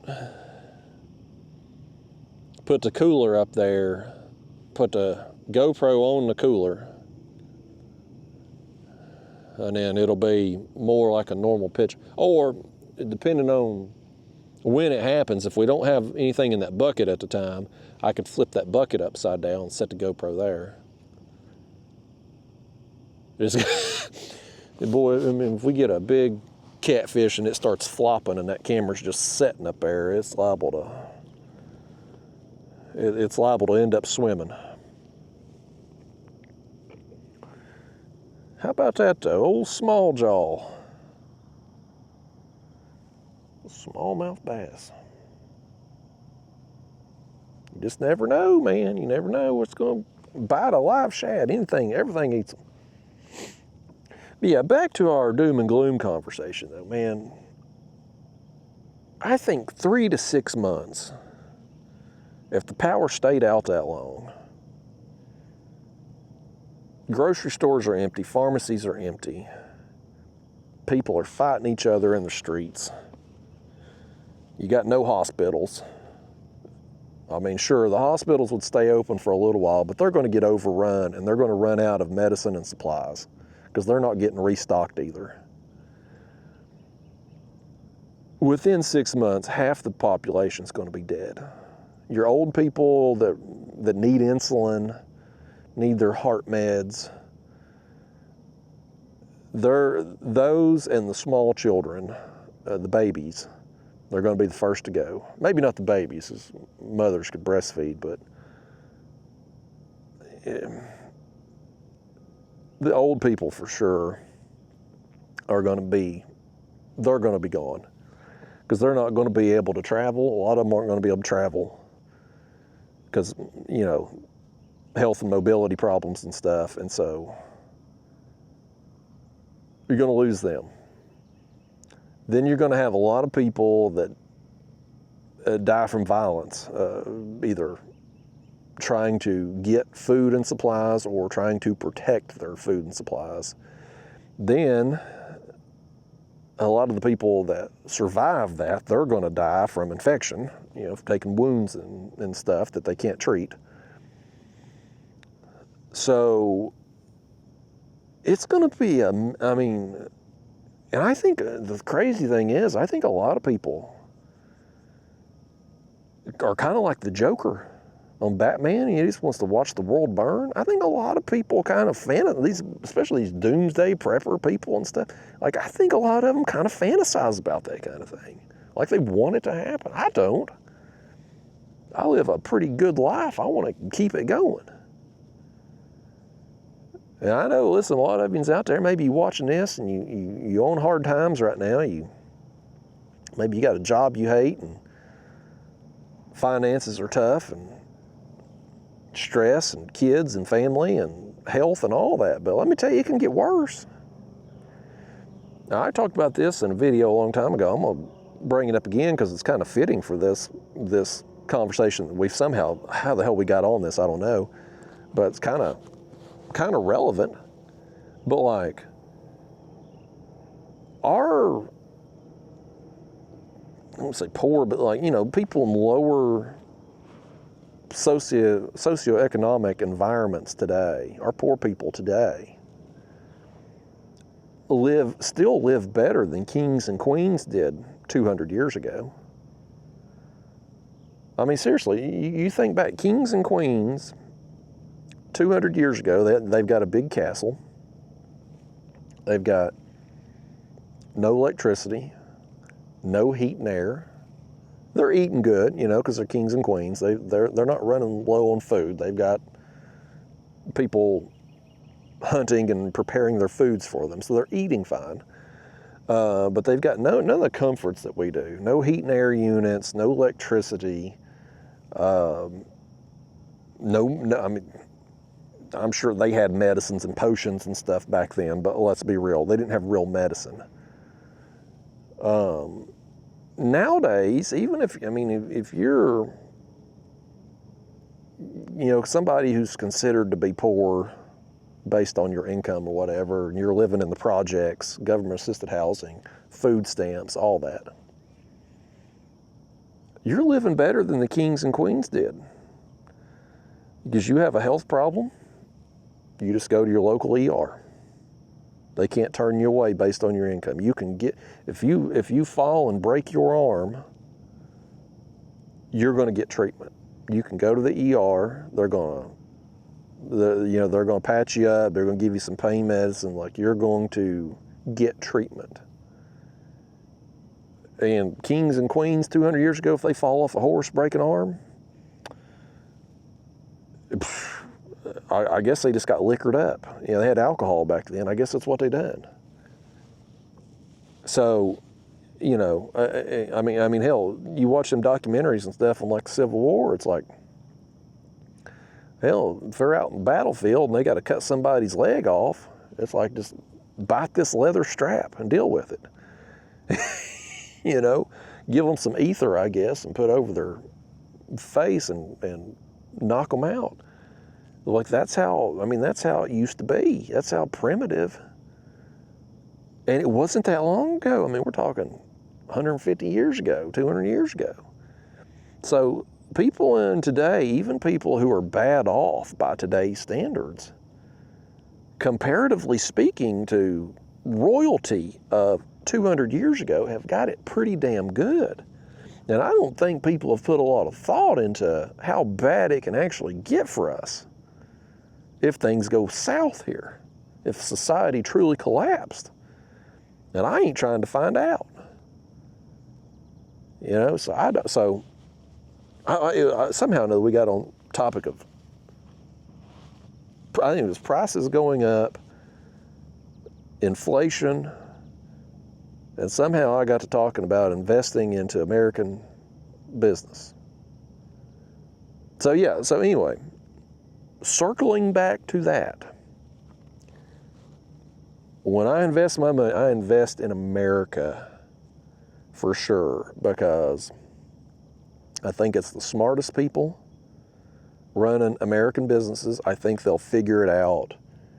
And if they don't, it ain't going to matter no way, because most of us going to be dead.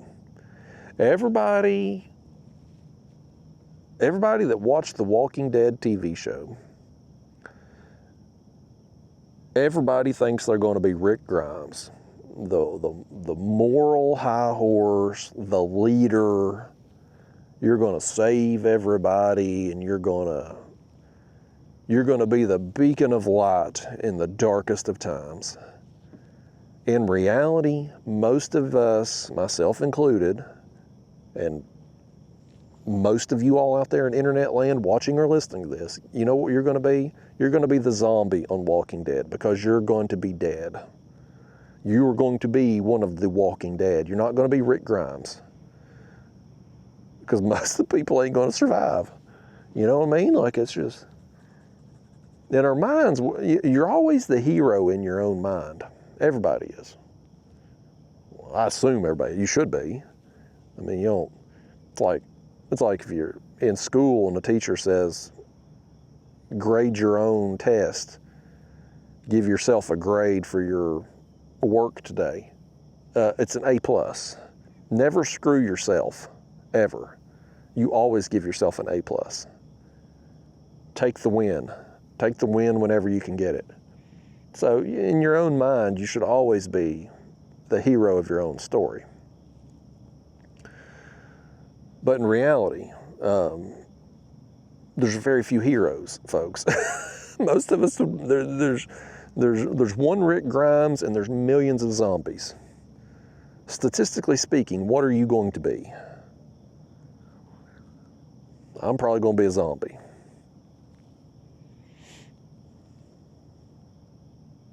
And again, it's like, you watch a show like The Walking Dead, and granted, it's an unrealistic show. I mean, it's science fiction. There's not going to be a zombie apocalypse. I hope not. Boy, things really got weird if there's a zombie apocalypse. But take out the zombie part of it. Let's pretend there's any other kind of societal collapse. EMP goes off, electrical grid goes down. Some kind of civil war, whatever. Nuclear attack, I don't know. Pick your reason for societal collapse, doesn't matter.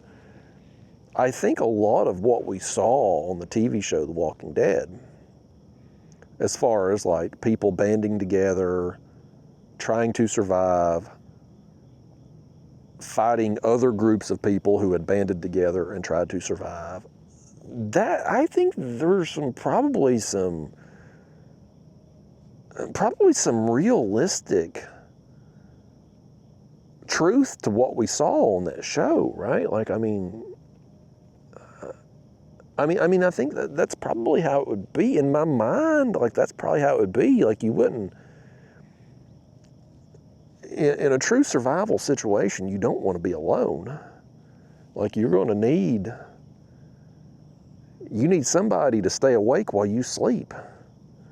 Like, you need a group of people to work together. So I think there's probably some realism in that, and you're going to be, for sure, going to be going house to house, business to business, looking for resources. You know, you hear the preppers always say beans, bullets, and Band-Aids. Like that's the currency of the new world when things collapse. So that's what you're going to be looking for. Food, water, something to protect yourself with, medicines. Like, that's what you're going to be looking for in the new world. And you're going to need people to help you find it, and you're going to need people to help you protect it, whatever you get, because the next group of people that comes along, if you've got a big reserve of everything, they'll just take it. So you don't want to be alone. You're going to need to have a group of people. Maybe it's people you know, maybe it's strangers. Who knows where you're at when things go bad? Are you at home and your whole neighborhood's home and everybody knows everybody and gets along and can band together? Or hell, maybe you're on vacation and you're 3 states away at Disney World or something, and that's when it happens. How are you going to get home? Even if you're prepared, how do you make it back? Because the gas stations, I mean, hell, you see it every time there's a hurricane comes through. Gas stations are empty in a day. Cars getting stranded on the road because they ran out of gas and can't get to a gas station. Instantly, gas stations are done, grocery stores are done, pharmacies are cleaned out, hospitals will be overrun, they'll be out of supplies in a week or two. It's like, if things went bad, it would go bad real quick. And you kind of got a glimpse of it, in a sense, with Hurricane Katrina. Me and my fiance, we just watched a documentary. It was on National Geographic. I think it was Hulu. I think we watched it on. It was National Geographic documentary recently about Hurricane Katrina. It was multi episodes. I think there was 5 or 6 episodes. And, of course, Hurricane Katrina, total disaster down there across the board, not only from the damage from the hurricane, but the mismanagement of how everything, it was a total shit show. But you kind of got a glimpse. I mean, what were the people down there? They were in the Superdome and the convention center for what, a week? With minimal supplies, minimal food, sweltering heat. And, you know, people were losing their damn minds in that situation. That's for 1 week. Now imagine that situation where they're there for a month and no supplies are coming. National Guard's not bringing food and water. There's no help coming. What happens then? Like, man, I tell you, I ain't trying to find out. All right, like I I don't think people ought to be fantasizing about such a thing, man. Because it's not going to end well for us. And again, even if you're somebody that survives, you're in the right group, you've got supplies, what kind of life are you living? What are you rebuilding? Because this is the biggest thing with, like, right now with the pyramids, right? Like, when I was a kid, they'd talk about the pyramids in school or something. It was you would see the pictures of these old Egyptians with ropes and pulleys and lifting these blocks to build the pyramids. And that, I mean, I think it's safe to say that's all bullarchy. Okay, the Egyptians didn't build the pyramids. Those things are way older than we thought.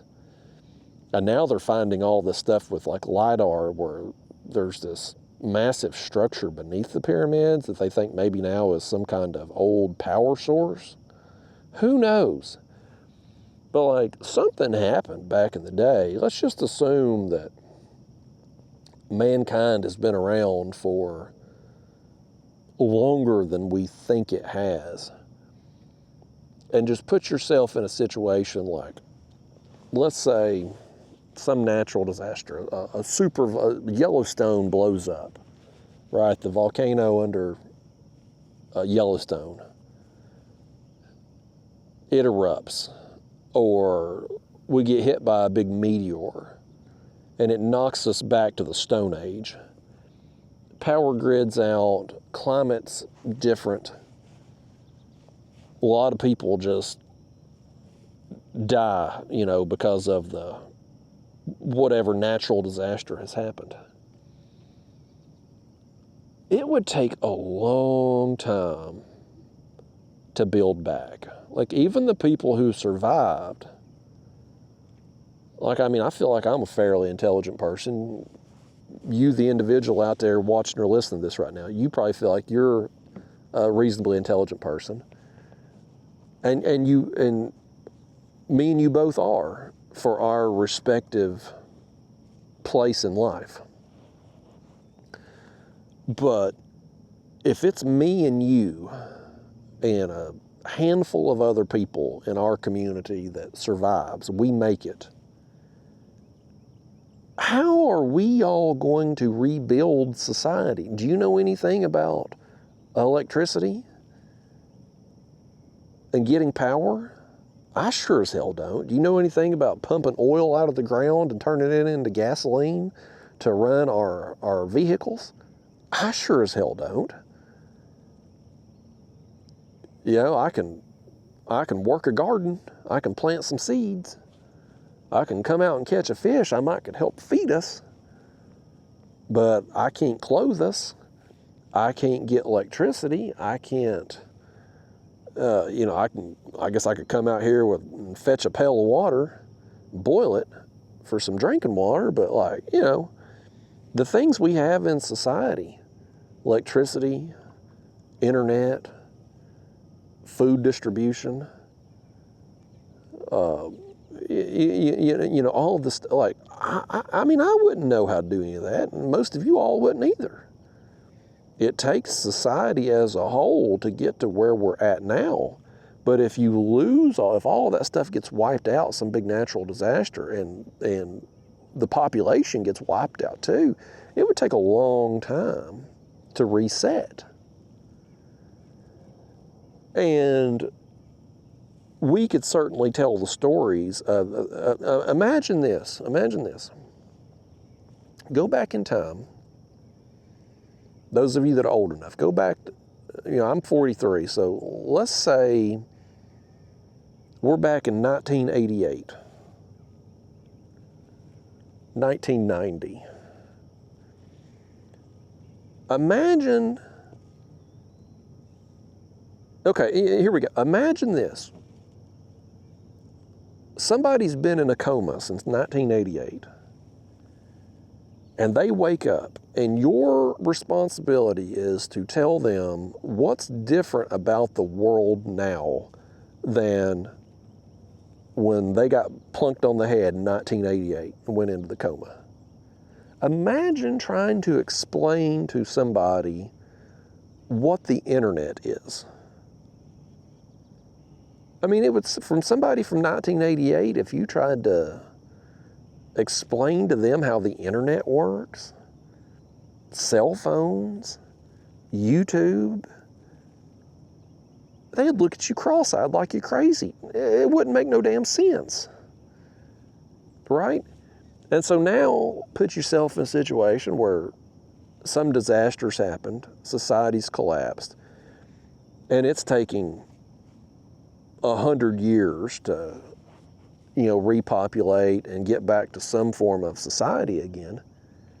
Nobody even knows what the internet is anymore at that point.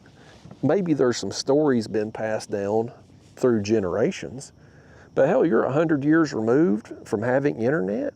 It's gone. Like, it's completely gone. There'd be no remnants left of it. Because what the hell is the internet? It happens through the air, through wires. Like, there's nothing left of it.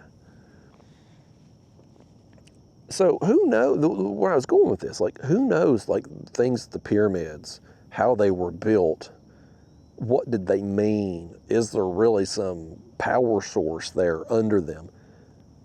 We'll never know. Unless we just stumble onto something, even if you found something written down, like our society today, nothing's written anymore. And even if it was, like, what would survive in 100, 200 years? All the books at the library, hell, they're gone. The internet, hard drives, even if you found a hard drive 200 years from now, how would you operate if you didn't have a computer and you didn't even know what a computer was? Like, there's just no way of knowing. The only thing that's going to survive is giant structures like the pyramids. It's made out of stone, and they're massive. They can survive hundreds of years of weather and erosion and stuff. That's the only thing that's going to survive a collapsed society. So who knows how long humans have been around, how many times we've been knocked back to the Stone Age. We have no idea. But it would be hard to rebuild society if we lost 50, 75% of the population. Like, getting anything back up and going again would be damn near impossible. You know what also is impossible? Catching a fish out here today. Good golly, man. Who would have thought a smallmouth bass would be the highlight of the trip at this point where we're damn near 2 hours in? You talk about a real fishing trip, buddy. We got one today. We're staying the course, working down this ledge, just making our way down. I want to put that sucker on here shortly, though. We're coming up on this creek down here. It ain't too much further away. I'm going to definitely, we get down there, we're going to put that sucker on and see what'll happen. I got half a mind to reel up and go on down there. This has been a dud all the way down this ledge thus far for 2 hours, and we've covered a fair amount of water. That smallmouth, though, was a nice surprise, you got to admit. Even though we're not bass fishing per se, it was a interesting catch for sure. The smallmouth bass was a more interesting catch than the conversation has been, us talking about the end of the world as we know it. Something was getting lively in that bucket up there. Was that our... How bad would it be if that sucker jumped out of that bucket? I'd be so disappointed. Let's go ahead and put him on. I'm gonna get him and put him on. Oh, we've got another shad still alive in there too. Yeah, I'm gonna put him on. I'm gonna put him on this left rod. Well, that shad's still alive. We will throw him back in the bucket. Yeah, he ain't doing good, but I want to try that. I want to try that sucker anyway. It's so damn foggy out here. It ain't gonna be light enough to get a good thumbnail anytime soon anyway. I'm gonna have to just make do without it. Oh God, no, I about dropped him. Okay, let's get him down here so he don't flop out on us. Do I want to nose hook him? I think I want to nose hook him. Yeah, we'll hook him like that. Let me try to get a thumbnail here, folks. Let me hold him around this way. I'm going to try this.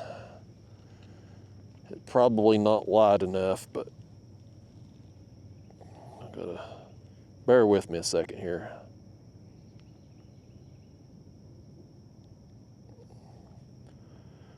Yeah, that ain't going to be good. Let me do it this way too, just in case the lighting happens to be better over here. I don't think it is, but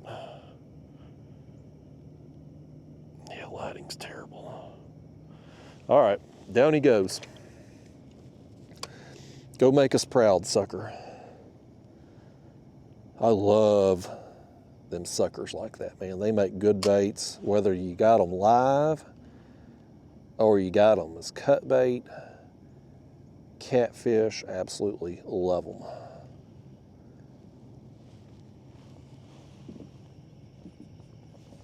Let's reel this one up. I can't remember. Did we put a shad on? I know we put a shad on, but did we put a big one or a little one? That was the little one. Here's what I want to do. I want to try, he's dead anyway. I'm gonna put a cut one on. Get that one that we just put back in here. Yeah, this one here. Let's try to cut him up. With our dull knife here. And just see what a piece of cut bait on will do for us. We've had them live baits all morning and ain't done worth a crap, so let's go. At least one cut bait here, since we got 2 rods, and I definitely want to have that sucker on. I want to have that sucker on as we come up to this creek down here. We got a little ways to go before we get to it, but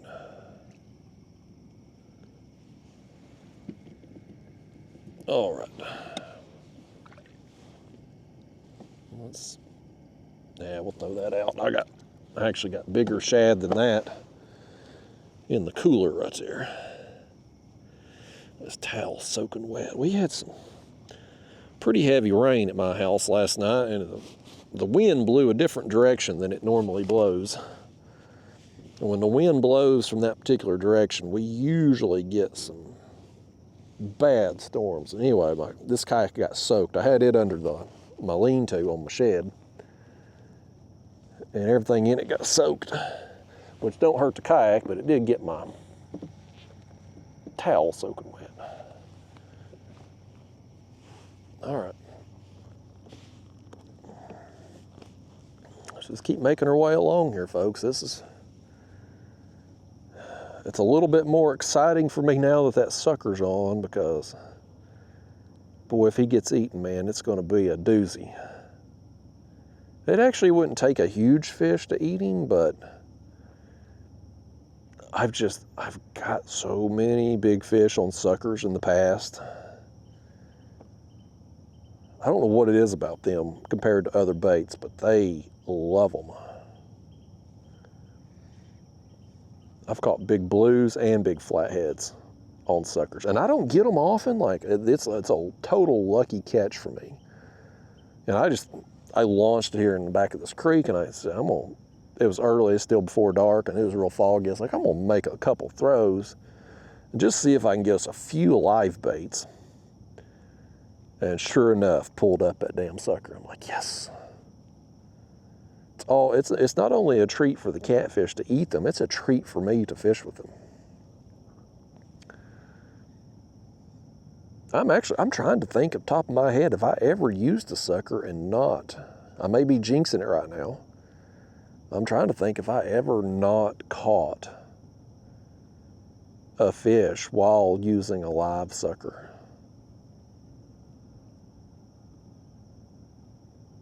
I can't recall ever dropping one down and not getting it eaten. Now, granted, you gotta have, I mean, you can't just wiggle your nose and make a big catfish appear. Like, you gotta drop it in places where fish are at, but somewhere down through here, we're gonna run into some fish. No more than we've seen to this point. They gotta be coming soon. They gotta be. But you know what though, this right here, as a viewer of the videos, like this is what you don't see.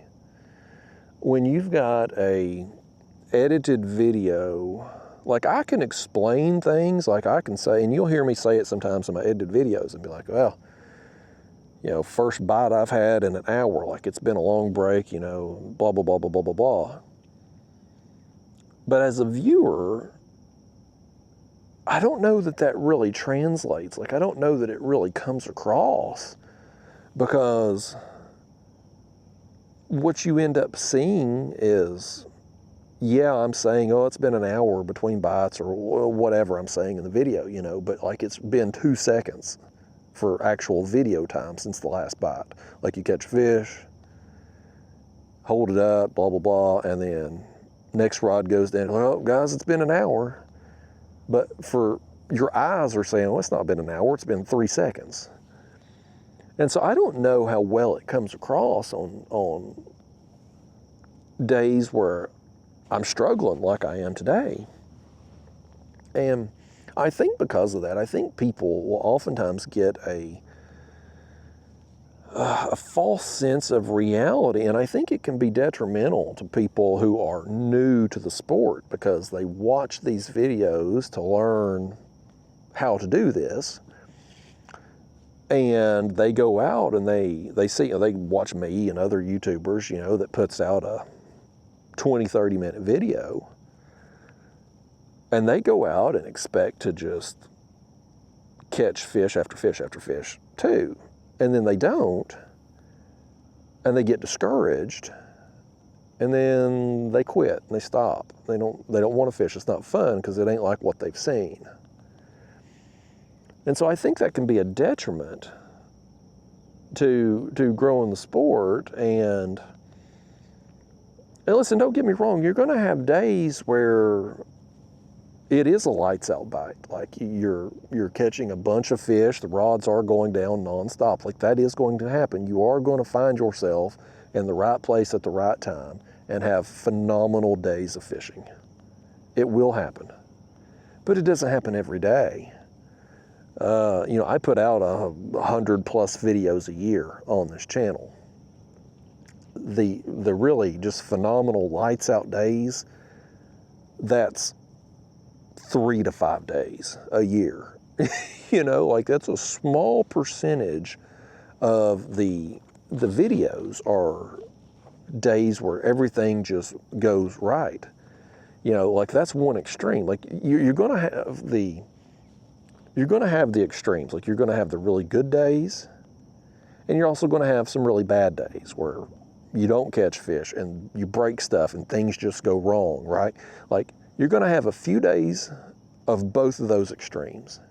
But most of the days are gonna be somewhere in the middle. You're gonna have some days that kind of the pendulum kind of swings to the good side, where you know you're catching more fish, you're getting bit frequently enough, and then you're going to have some other days that kind of swing toward the bad side, where you're not getting as many fish, or you're not getting big fish, or you're having to wait long times between the bites.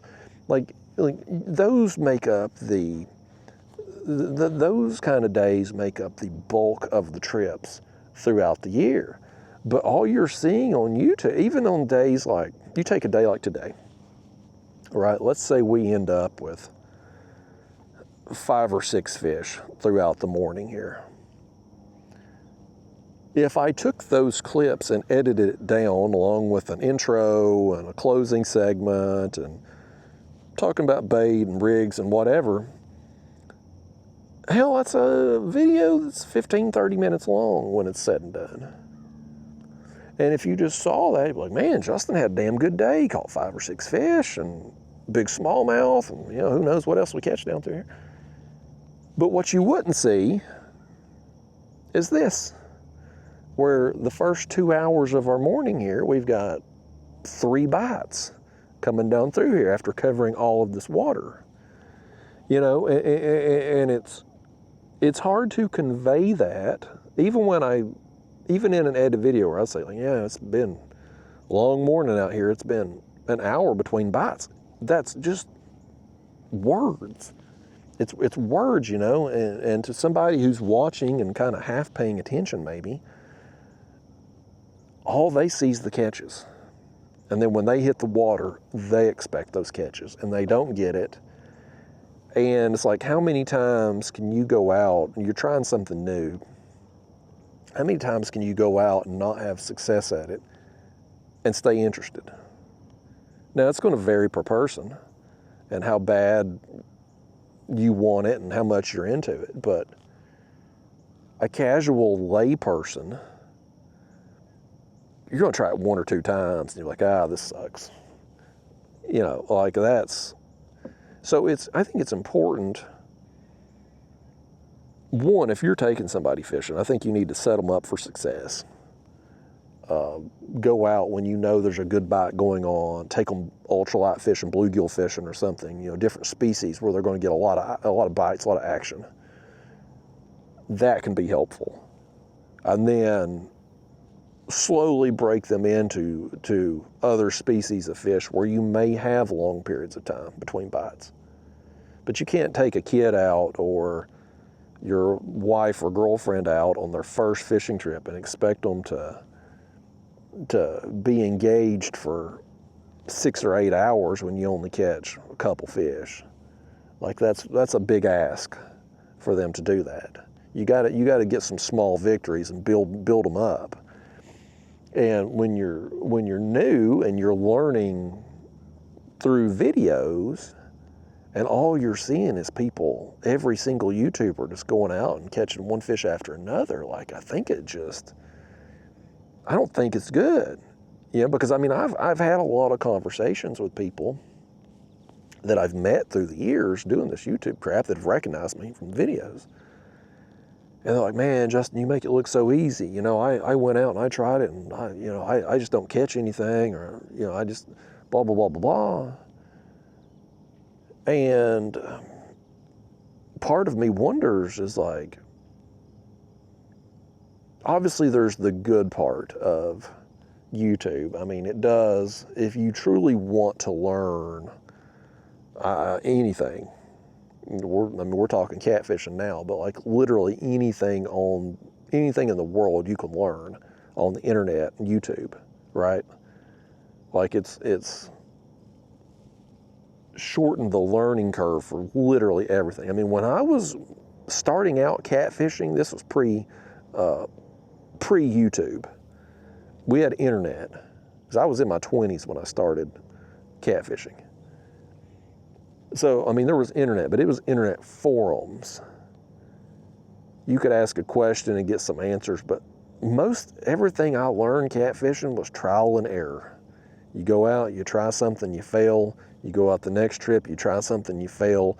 And you do that enough times, you kind of start figuring out things that work, places, times, baits, etc.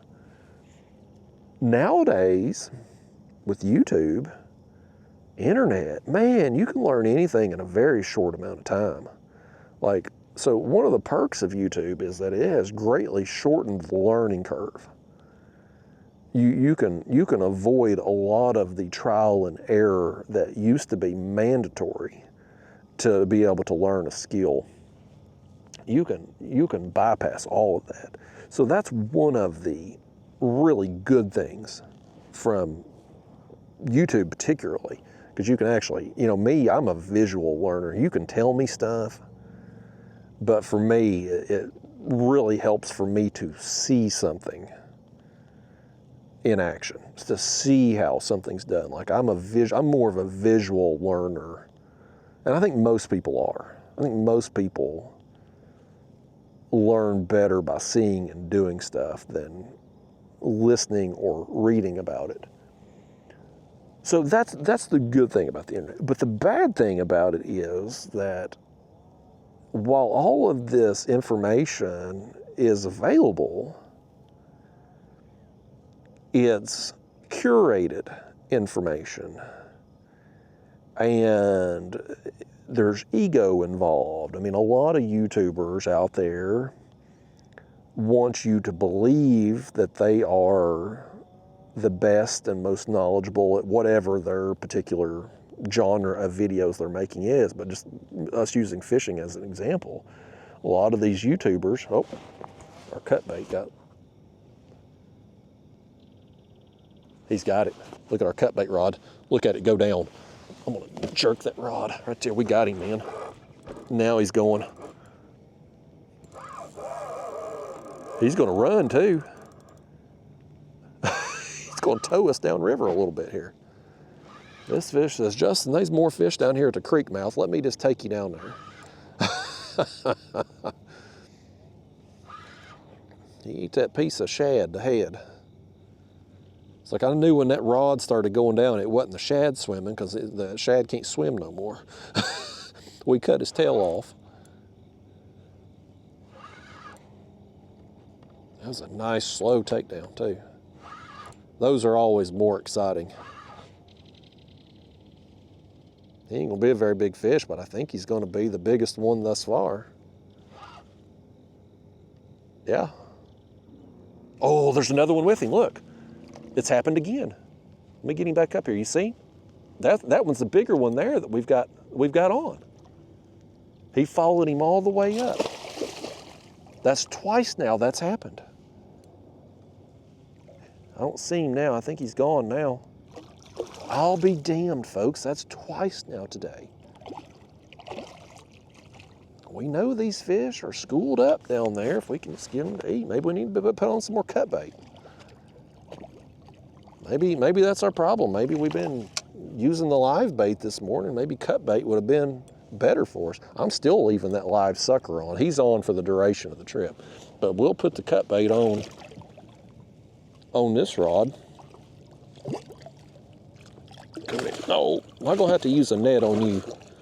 I'll use that net. Don't you think I won't?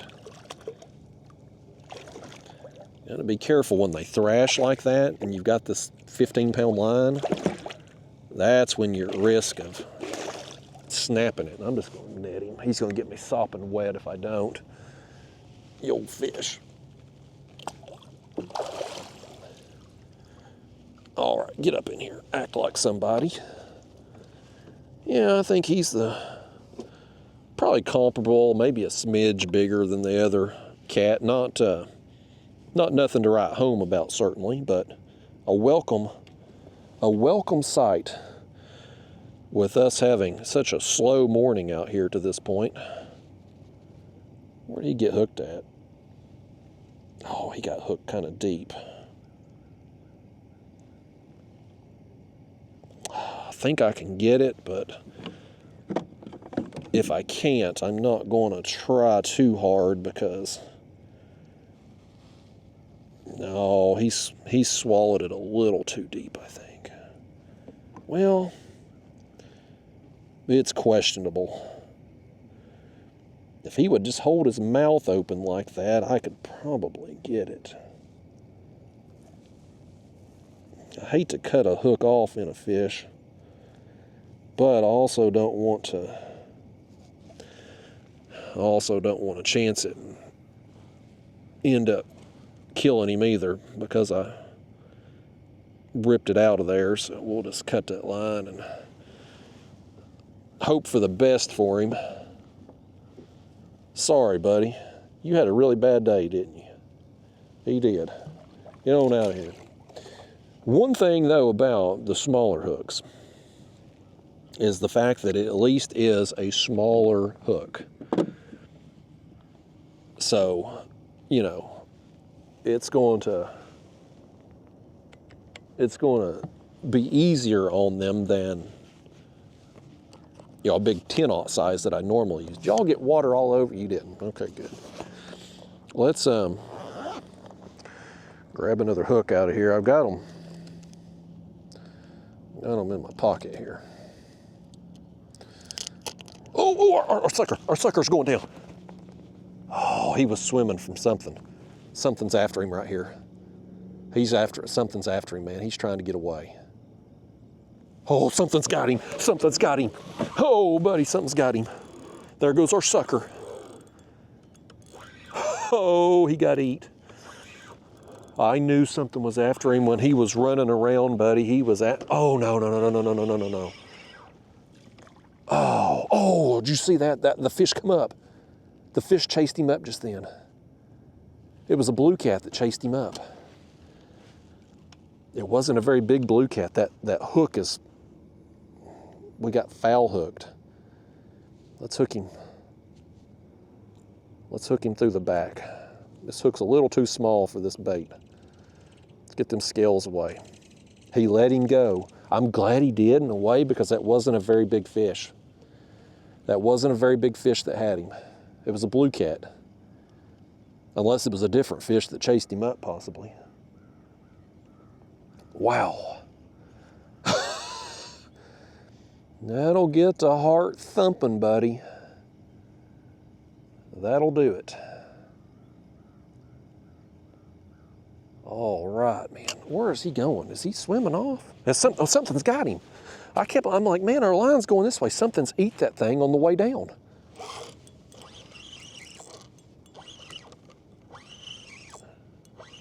What am I fighting here? Did he let him go? I don't know what the hell's happening here. He's letting go. Oh, here he is again. Look, did you see that? Did you see that fish? He had him. Boy, he's all chewed up now. He got him on the way down. I'm like, man, I'm dropping this thing down. I'm dropping it down and the line keeps swimming off. I'm like, something had him. It was a damn catfish that was running off with him, but it was a small one. Let's try it again. It's going to be the third time. When we get him eat the next time, it's going to be the third time that damn sucker's got eaten. All right. Try to get him down there and get him set. My sinker got down to the bottom before he did. Okay, there we go. All right. Y'all. Oh, we're getting on some fish down here now. It only took 2 hours, but we finally getting them. Let's get another hook out here before that thing goes down again. Let's check our leader. I think, yeah, we're gonna have to replace that leader too. I gotta remember what I did with my leaders. Oh, I think I put them in the camera bag. Y'all keep an eye on that sucker right there, man. What did I do with them damn things? Oh, that's not it. That's some camera cards. There they are. That's what I wanted. I tied up. I didn't even really tie up full leaders. Just a swivel and a piece of line. That way I could put on whatever hook was appropriate size for the baits that we're using. So we will just switch this out very quickly here. Put us another cut bait on this rod. I'm actually, you know what I'm thinking about right now? Since that sucker is pretty well dead after being eaten twice, I've got half a mind to bring him up and cut him use him as cut bait. Because I do like cut sucker, man. I don't know, at least having him down there, I mean, he's a bigger bait option down there for a big fish. Just a whole dead bait at this point. We could probably bring him back up, put some slits in him, get him bleeding a little bit. That hook really is, we need a bigger hook for that bait.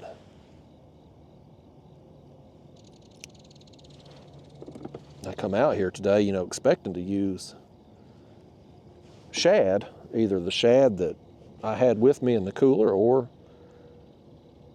whatever I got there first thing. And of course the hooks here, these 3/0 size hooks, are fine for the shad that we've been using, but that sucker, a little bit large bait for this size of hook.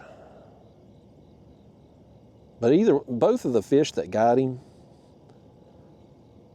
weren't really big enough to, especially that last one there that run off with him. Like, he wasn't a very big fish at all. So I think we kind of got gypped on the size of the fish that that ate that bait. Let me, do we have any more shad in here at all?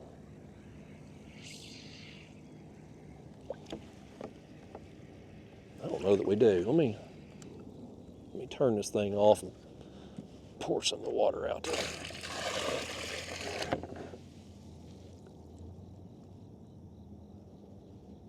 No, we're empty.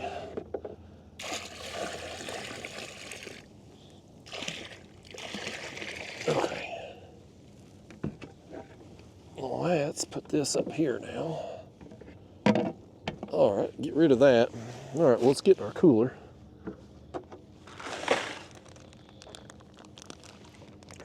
Well, my shad is sitting in water right there, folks. Did water get in there? Not too bad, okay. My ice melted back there. Let's just grab we got the big bait on the left. Let's get one of these shad here in this size range.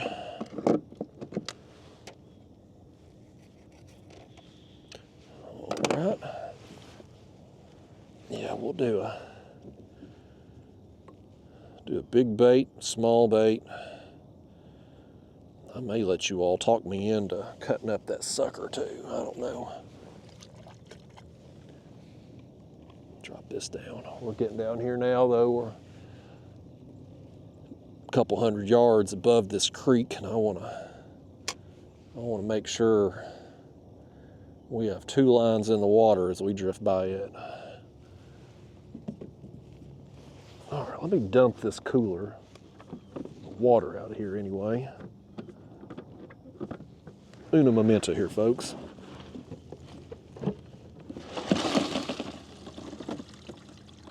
I want to dump this. Oh, there goes our sucker. There it goes. There it goes. I was completely distracted. There it goes. Oh, and he let it go again. Oh, he got let go again. Is he wiggling at all, or is he completely? He's a goner, man. Let's cut him. Let's cut him up. He's not wiggling at all. That hook's too small for the size of the bait, so this poor sucker, man, he's had a bad day, folks. We're gonna put that head bait on. I've caught a bunch of them on cut sucker too. But hell, we've got that damn thing eaten 3 times. 3 times we've had that thing get hit. I tell you, they love these suckers. I don't know why. I don't know what it is about a sucker. Let me see if I can get a thumbnail like this too. You think I can? Probably still ain't light enough to get a good thumbnail. About to lose my bucket here too. We're in bad shape here, folks. Give me a second here. We having such a hard time. Okay. Yeah, it's gonna be a lousy, it's too dark. Down it goes. Down it goes. I'm gonna try to finish emptying the water out of this dang cooler so I can put the shad back, not get them waterlogged. I'm gonna put my bucket and aerator here behind me as well. Well, let me finish dumping the water here first. I'm back here, I'm turned around trying to dump this water out the cooler here, and that damn rod had gone down. Y'all gotta holler.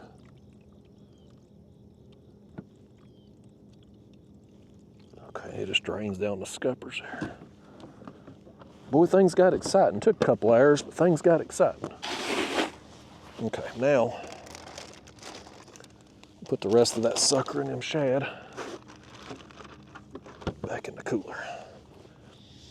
All right, folks. Hey, buddy, it took a while. Business picked up. That's fishing, man. That's what I was trying to say. Like, you do these videos, and they're kind of highlight videos, if you will. Everything gets edited down, and at some point on your trip, maybe you have a flurry of activity, and that consumes some time in a 30-minute edited video, but you don't see the big gaps sometimes. The amount of distance you have to cover between bites and whatnot. And I think that's just a disservice. I think it's a disservice to people who are genuinely wanting to learn, who are interested in whatever it is you're doing. I think it's a disservice to not give them, you know, what's real. Because you see a lot of these YouTubers, you know, they've got ego. They want people to think they're the best ever, and they never get skunked, and they always catch big fish. And it's just not reality. Everybody has bad days. Everybody has days where they don't catch anything. I certainly do. It's just, you got to find that balance, I guess. You need the video to be entertaining, but you also need it to be real. And it don't get more real than what we've done out here today. I mean, you literally saw from the time we started fishing all the way up through now, like you've seen everything today, minus me launching the kayak and throwing the net a couple times. But I mean, hell, I've got videos where I show that stuff too. So, you know, for those of you that do stick with me and come on these adventures, you get some really terrible stories, obviously, as we've went down the American apocalypse today, but what you do get is a realistic sense of at least a fishing trip with me anyway, of what that's like. You know, I can't speak for what trips are like for other people, because I just don't fish with other people that much. I try not to. I like fishing by myself. I like doing my own thing. Oh, it got thumped. That head got thumped. There it goes. Sucker head. Boy, it didn't go long, did it? That sucker head wasn't down there long at all. Oh, it ain't gonna be a very big fish though. I hope he leaves that head on. I hope he leaves it in place. He didn't even, okay, he did. The head flung up the line. I'm gonna net him, even though he's small, I'm gonna net him just so we don't lose that head. I'm more worried about losing the head than the fish. We're gonna drop it right back down. We're gonna get several fish off that sucker. Get out of here. You ain't worthy of that sucker head. You get on now. A little dinkity doodah blue. Okay, there we go. Let's get all that slime off there. We'll have to rehook his head. Unfortunately, the mouth is pretty tore up. Let me go out that nostril. Okay, back down it goes. You know, I might need to put on another piece of that sucker on the other rod over there in place of the shad. In fact, let's do that. Yeah, let's cut another piece of that sucker. Because they're all over that thing.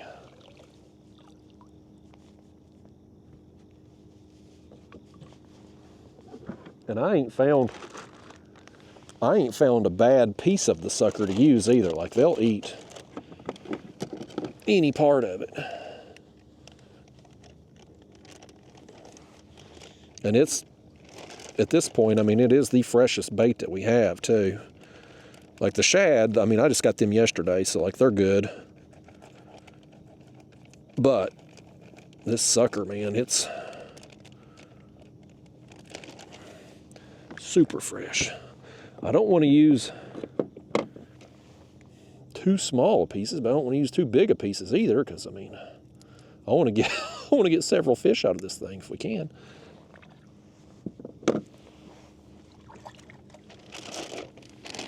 Yeah, we'll just we'll replace that piece of shad for now. And we're going to reposition here in a second too. We need to move further to the left.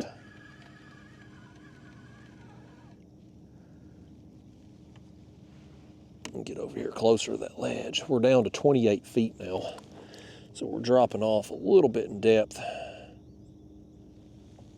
Okay, there it goes. There goes the piece of sucker down. Down it goes. Where it stops, nobody knows.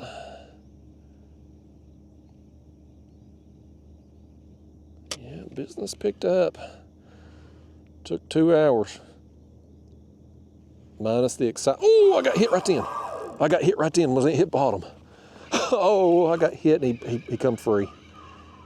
Dadgummit, he hit it as soon as it hit bottom, man. I went to pick up on it and he was on it. How about that? Let's try that again.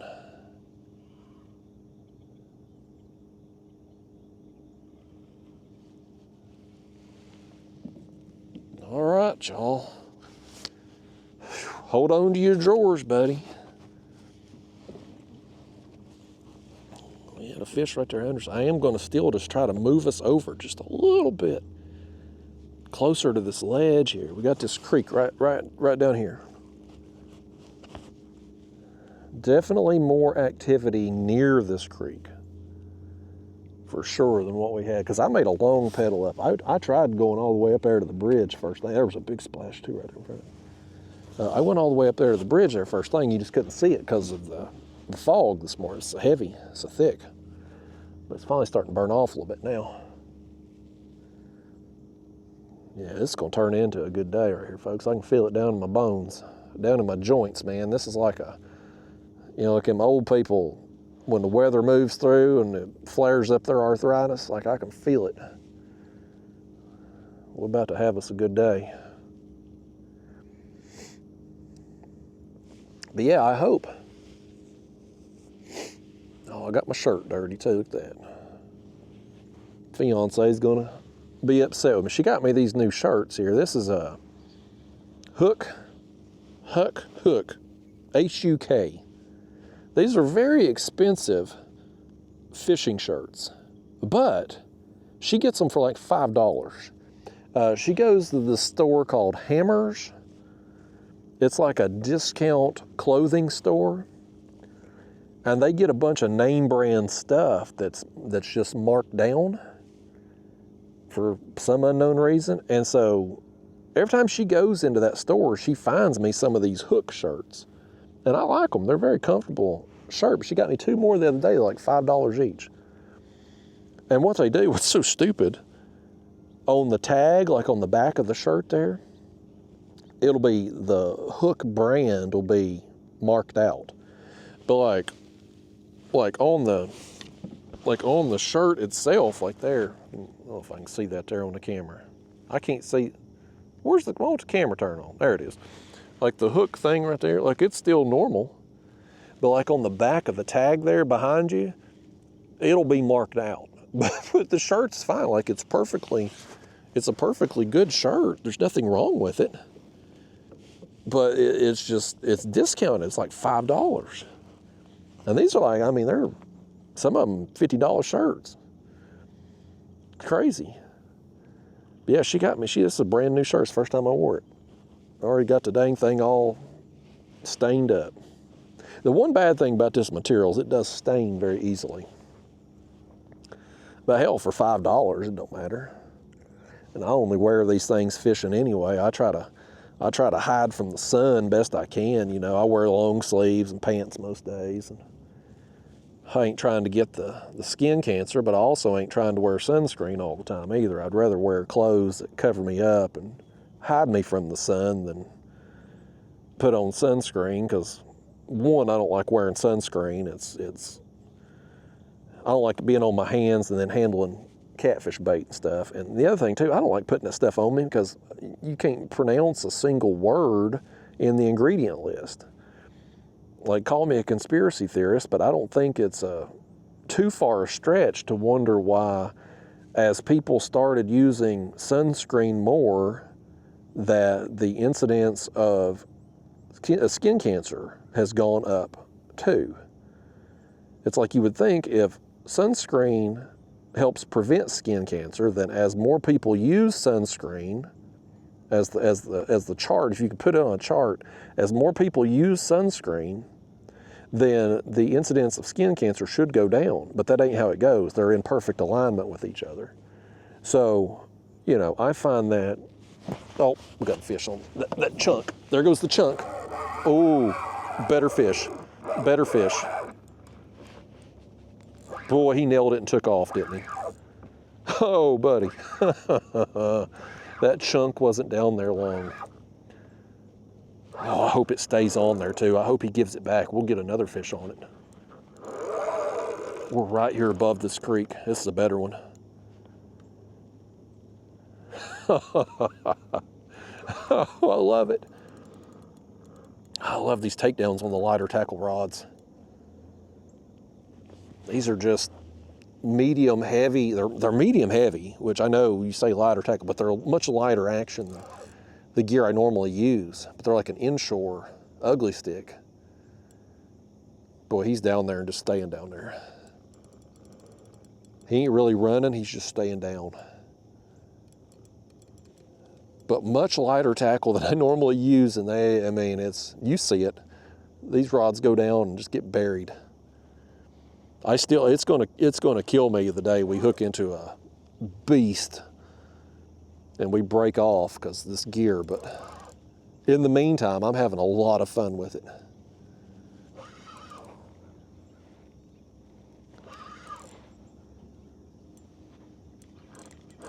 It's a blue. It's definitely a blue. He's rolling around down there.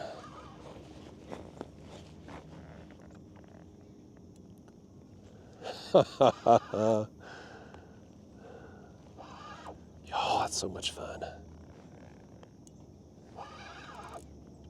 Yeah, he's the biggest one of the more. Still not very big. I mean, as far as what he felt like on the tackle, but a lot of fun. And he is a fun sizer. He is front camera worthy if we had front camera to do it with as he goes back down. Y'all just hold the net steady there. Give me a minute.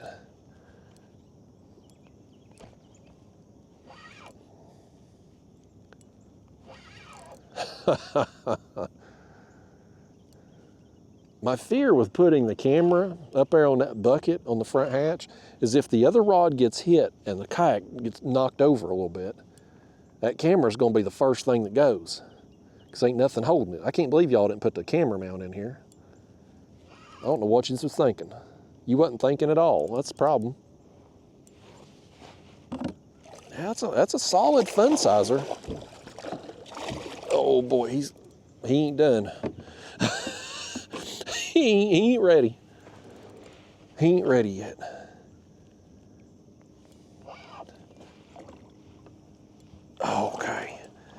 Okay, come over here. Get in that net. Get in that net. Oh, there he is. Okay, we got him. We got him. Nice fish. He's actually bigger. He's actually bigger than what I thought he was when I first got a look at him. I first got him up to the surface, like, man, he ain't as big as he thought, but come to find out he was. Y'all, man, that's awesome, buddy.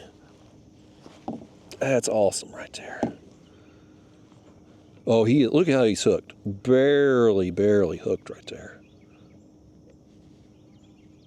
I mean, barely hooked. There it goes. There it goes. Oh, hold on. Our head. Something hit our head. Nipped it over there. Okay, what are we gonna do here? I'm gonna chance this, y'all. I can't believe I'm doing this.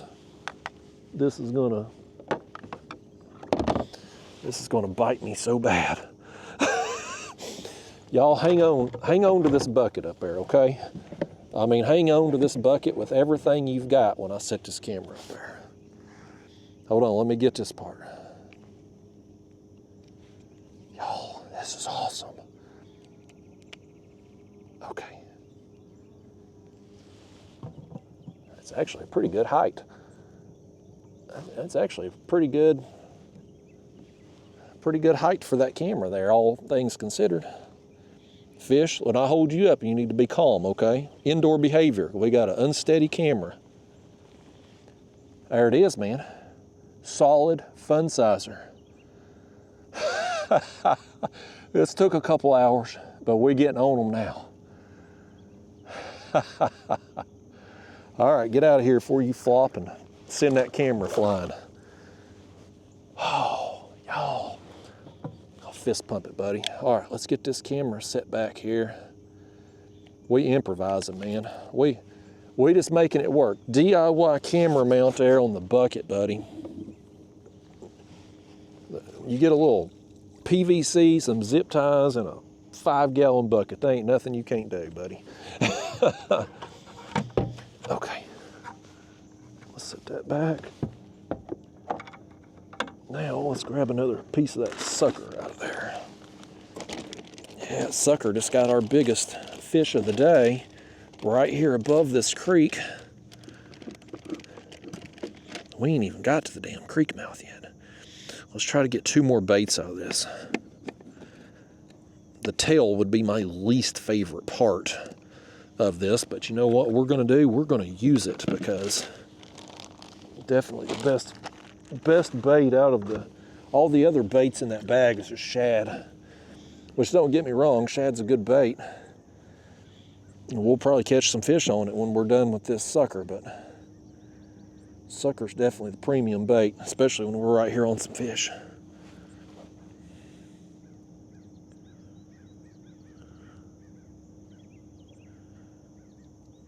There we go. All right, next one going down. Oh, I forgot to put that tail back in the cooler. I'm all discombobulated. I got excited, folks. I'm all discombobulated now.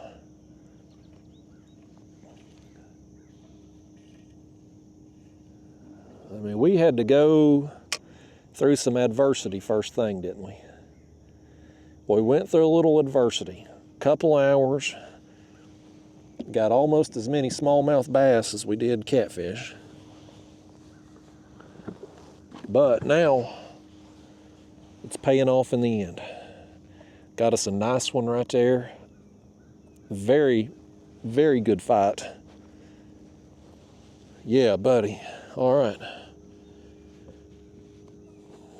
Make sure we're pretty good. 26 feet here. You can see I'm just I'm trying to stay along the edge of the contour. So I'm just trying to keep it, horseshoes and hand grenades, trying to keep it close here. All right. As that sun starts to pop out a little bit, I'm gonna have to get the sunglasses out in a minute.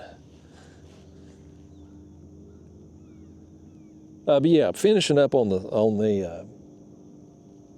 sunscreen thing. I don't like wearing sunscreen, but I also don't want to have skin cancer.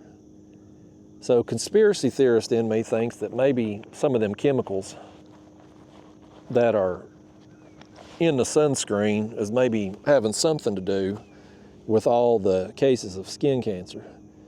But I still don't want to get skin cancer, so I wear these long shirts and pants and stuff. And a lot of people's like, man, Justin, how do you wear pants and long sleeves in the summer and whatnot? Well, you get used to it. Same thing with wearing a life jacket. You just get used to it. What I don't want to have to get used to is skin cancer, though.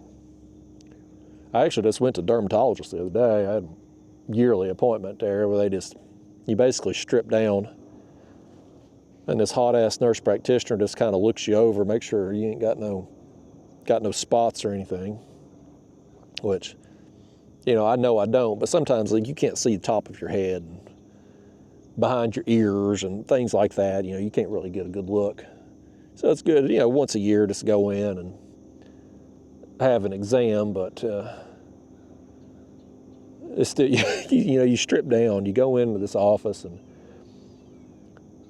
you strip down, and of course the nurse practitioner in front of you there, she's beautiful, and you standing there just, you know, and it's hard for me not to be saying inappropriate things. Like, you know, there's so many things going through my mind in that moment that I want to say, but I can't say them because they're inappropriate, and it would be inappropriate to say inappropriate things while I'm standing there in all my glory in front of this very hot nurse practitioner who's, yeah, so you just stand there all awkward and stuff as she examines you. But yeah, I'm good for another year. No skin cancer. Nothing out of the norm, just an occasional pimple. One of my channel members had commented recently. I do channel members videos and stuff, that's kind of behind the scenes, bait runs, things like that. And I had a big pimple on my face. And I had that pimple for a few videos actually, because it lasted about 2 weeks. It was deep. It was like right under the fat in my cheek and kept working its way out. One of my channel members was convinced it was a cancerous mole. Wanted me to go get it checked out. I'm like, it's a pimple. Like, it ain't a mole. It's just a pimple. It's you know, summertime. It's humid. It's hot. I get a few more pimples. But yeah, I think, you know, everybody needs to go to dermatologist to get checked out. But the sunscreen, the dermatologist, they push that sunscreen. Got to wear sunscreen. You know, I think you need to be pushing people to not get sunburned. That's what I think. Wear hats.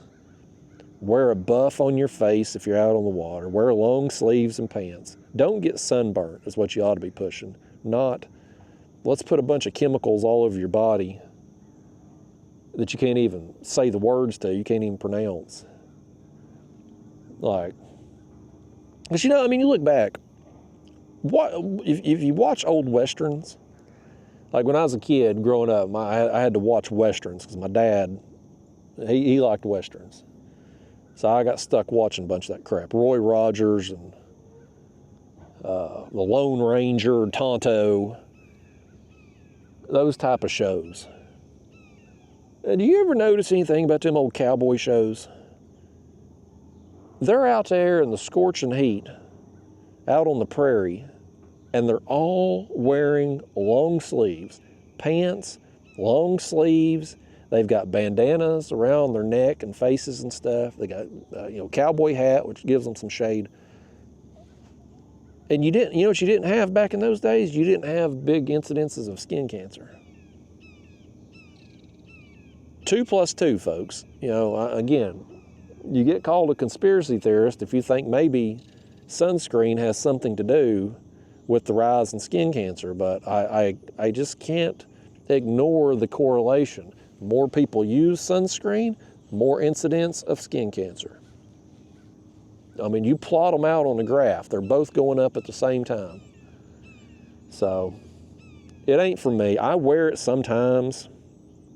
If I go to the beach, Obviously, the closer to the equator you go down south, the stronger the sun is, and obviously brighter, sunnier days reflecting off the water. I'll put it on the back of my hands, and my face, nose, ears, back of my neck, stuff like that. But even at the beach, you know, I'm wearing pants, long sleeves when I'm out on the water fishing. Like I'm not trying to go out there and get burnt and catch a tan necessarily. Like I don't care about that. I stay tan all the time anyway, just because I'm outside so much. Well, my hands and feet and face stay tanned. When I take my shirt off, you can see. You can see it. Like it's pretty comical, actually. I'd take my shirt off here for this video and show you what I'm talking about, how white my chest and upper arms are, but Lord, if I took my shirt off and your girlfriends or wives are watching, they'd probably leave you after seeing me. I'd be a homewrecker. They'd be tore up seeing me stripped down like that. I couldn't do that to you. I like y'all too much to do that to you.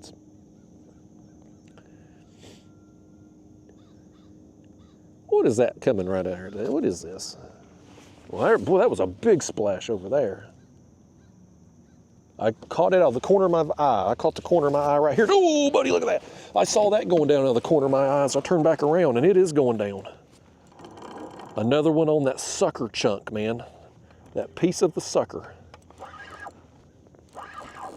He's going to get us spinning here. That other fish splashing over there provided a distraction for me to turn that way while this fish hit. He's coming up too. He's coming up fast. Small one too. Boy, he nailed it. He hit it with authority to be that small. Oh, man. I love them takedowns, y'all. That's so exciting. It's so much fun. You get over here now and calm down. You should have used all your energy there in that initial surge, buddy. Get that hook out of you. You've thrown the bait off. I was going to reuse that, sir. You go down there and get it and bring it back to me. I'll let you off with a warning. What do you think about that? We'll never see that. We'll never see him again. He ain't going to go down there and get it and bring it to us. It's a danged old juvenile delinquent fish right there. Okay, well, let's grab that tail. I don't know what that was that splashed over there. That was a big fish, though, a big splash. I'm gonna cut just basically that fin off right there. Just so it bleed a little more, you know, get another part of it bleeding. We'll catch something on it. It ain't a very big bait. There wasn't a very big sucker, honestly, but using it as a live bait, really the perfect size. We just couldn't get them smaller cats to leave it alone. They just, man, they were on it. And you saw it, but they were just big enough to kill it, basically. If I could ever figure out how to catch suckers regularly, boy, we would. Oh my gosh, I just put the rod holder and it was going down. Did he get our bait? No, he didn't. Okay. I just set it in the rod holder, glanced up, my dang rod's going down. They are all over the sucker, man. We're right here in front of this creek right now, too. Okay, it's right there in front of us. I need to move us over just a little bit closer to it. Get us back on that ledge there. Yeah, business picked up when we got down here, folks. Maybe we should have started here. I wanted to make a long drift today. I wanted to go up to that other creek there in front of the bridge and just work our way down today. Let the current take us. But when we got down here, this is where getting some more action. And in this section of the river, It's usually a springtime type bite for me. Usually April. I've caught a bunch of big blues, a bunch of big flatheads through the years here in the spring, and then it dies out. But in the fall, and granted, we're September. We're not really into fall too much yet. I mean, leaves are still green. It's still warm. But still, you'll have fish here in the fall a little bit too. Not as much, it seems like, as in the spring, but there will be some here. One of my, I think it might have actually been my first YouTube video. The very first one on my channel. It's either the first, it's definitely one of the first 3. And this was like when my YouTube channel started, which for some of you that may not know, like I wasn't trying to be a YouTuber when I posted those first videos. Like I was only posting on YouTube because it was free storage space. I didn't have a working computer at the time, and my iPad was full storage, and I was like, I need to do something with these video files. And it was just, I wasn't talking to the camera. It was just a camera behind me in the kayak as I was fishing. But one of, I don't know if it's the first one, second one, third one, but it was a big flathead I caught. It was my native ultimate kayak. I was paddling still back then. And I caught it down on this next bend down here. I caught it. And it was sometime, I don't remember the exact date because I mean that was forever ago, but it was sometime in the fall. But it was a big flathead. But yeah, it was in this section of the river, and it was in the fall. And that was how it all began for me, folks. Crazy to think how, it's almost like I'm struggling to come up with words to describe it. It's like how things kind of line up, insignificant things line up in life for other things to happen. Like for the whole YouTube thing. Like I had no desire to be a YouTuber, to talk on camera. I don't like my picture taken. Like I'm way too introverted and antisocial to be a YouTuber.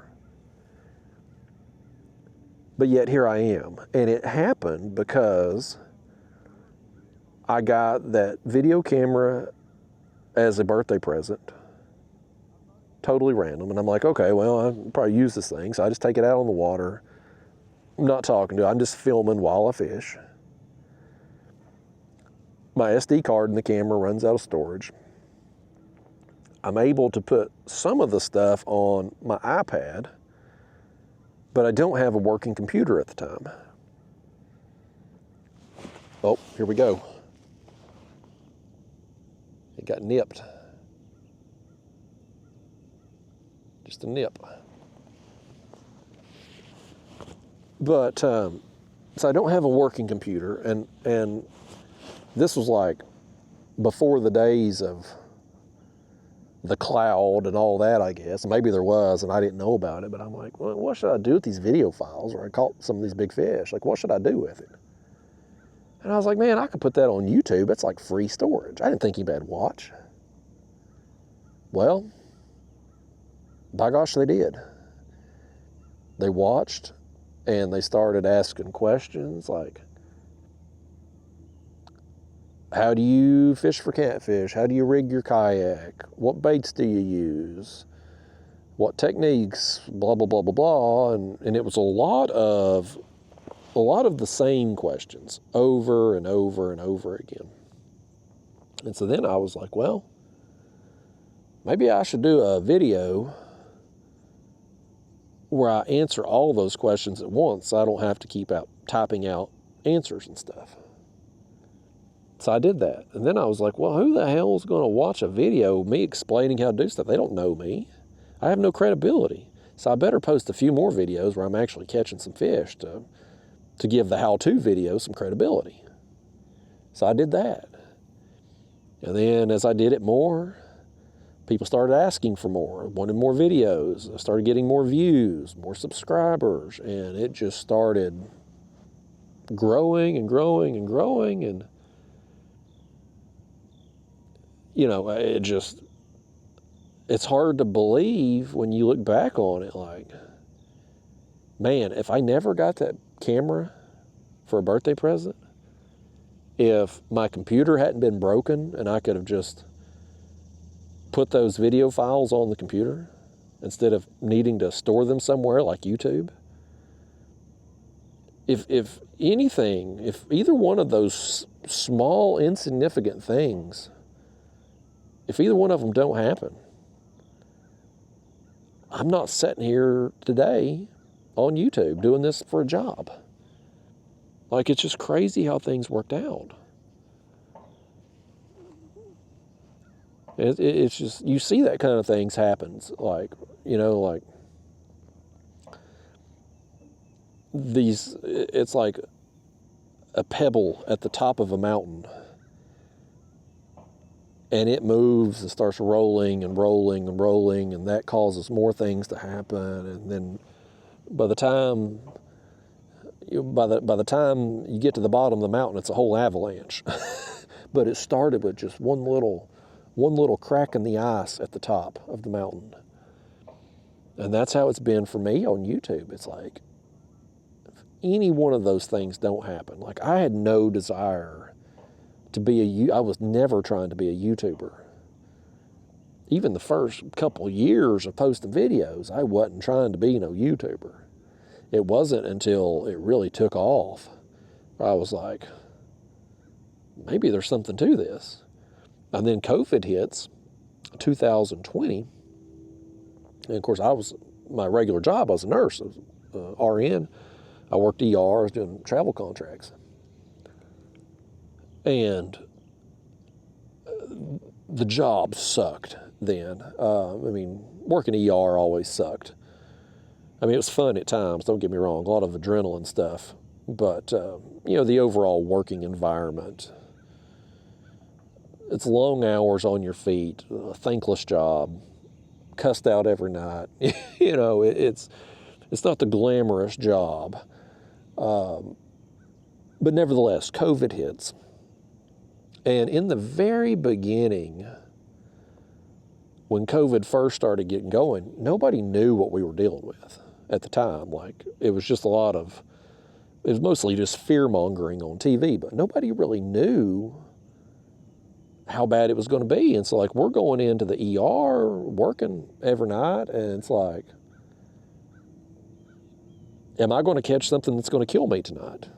Because we didn't know. I mean, we truly had no idea what we were dealing with. We weren't prepared. And when it first got going, there was a lot of panic amongst not only just society as a whole, but there was panic amongst healthcare workers too. So we didn't know what we were dealing with. So supplies starts disappearing out of hospitals. And you all probably remember, like on TV and stuff, they were talking about, oh, you know, we're at critical low shortage of masks and gowns and gloves and just basic PPE stuff, personal protective equipment, just basic supplies we were out of in the hospitals. And the reason for that was because all the healthcare workers were stealing stuff. You know, we talked about survival earlier. When times are hard, everybody for themselves. Well, guess what? Gloves, masks, everything walking out the door. And so my last contract there, we were literally being assigned your N95 mask. Like, we would be assigned at the beginning of our shift, they would give it to us. And these things, I mean, they're supposed to be disposable. But we would have to turn it in at the end of our shift. The janitor would run it under some UV light, which allegedly would kill anything on it. And then the next day we worked, we would get that same N95 mask back, and we would have to use it for a week because they were out. We couldn't get any more masks. They had all disappeared in people's purses and bags and stuff walking out of the hospital. And so, you know, one, we didn't know what we were dealing with. Two, we're using disposable items multiple times. And I'm like, really? The janitor, the guy that I saw picking his nose in the break room, the lowest paid, no offense to any janitors out there, but the lowest paid person in the hospital, I'm supposed to trust is going to clean my mask properly under this UV light. Like, really? I'm supposed to trust this with my life, potentially? Hell no. So my contract ended, and I was like, you know what? I'm going to take a little time off. I'm going to just let everything play out. And listen, there was a lot of money for travel nurses at the time. When all that got going, man, you could pretty much name your price to go into one of the hot zones where a lot of cases were going down. Like New York at the time, man, the pay rates for travel nurses, incredible. But I was like, no, I'm going to take a little time off, and let's just see how things shake out. And while I'm taking time off from nursing between contracts, I'm going to treat YouTube like a job and just see what would happen. Because at that point, up to that point, I'd just been doing it as a hobby. It had turned into a profitable hobby, but it was just a hobby. Something I do on my off time. Well, around that same time that my contract ended, you know, everybody got quarantined. Everybody got sent home, all the quote-unquote non-essential people, right? Well, when that happened, everybody's home. Everybody's bored. They're looking for outdoor activities because that's what's supposed to be safe, right? Being outdoors. So everybody on YouTube that had a channel in the outdoor genre that was established, everybody's channels just started taking off. You started getting all these views, and it was like people were searching for outdoor content, and the more they searched, the more YouTube fed it to them, and my channel just took off. Man, I just started getting a bunch of growth, adding a bunch of new people, a bunch of views. And all of a sudden, hell, I was making more money just going out filming fishing videos than what I was risking my life going into work to a job I hated. And I was like, man, if I treat YouTube like a real job instead of just piddling around with it, like this has got potential. And so that's when I started like really trying to do YouTube. And hell, that's 5 years ago now. That's 2020. So crazy to think like all of this took place because I got a camera as a random birthday gift and my computer tore up. Like that's what started it all. It's crazy, man. Changed my life.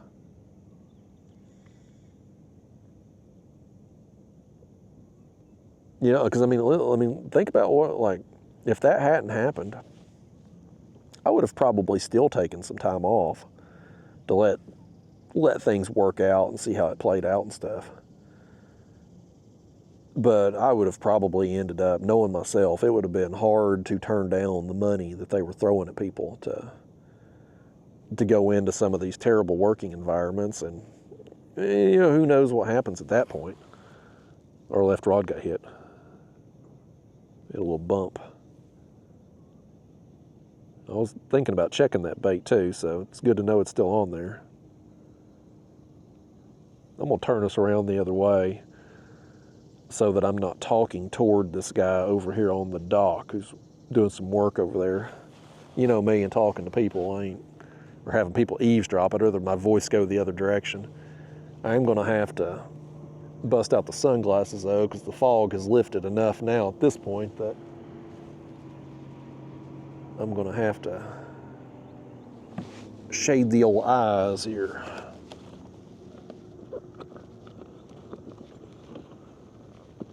Well, where's my dang sunglasses at? Get my camera bag here, folks. There they are. This is what I use for my camera bag here too, in case some of y'all are wondering. This is just one of them Yeti dry bags. It's got this magnetic thing here on the top. Perfect size for storing my camera gear. Perfect.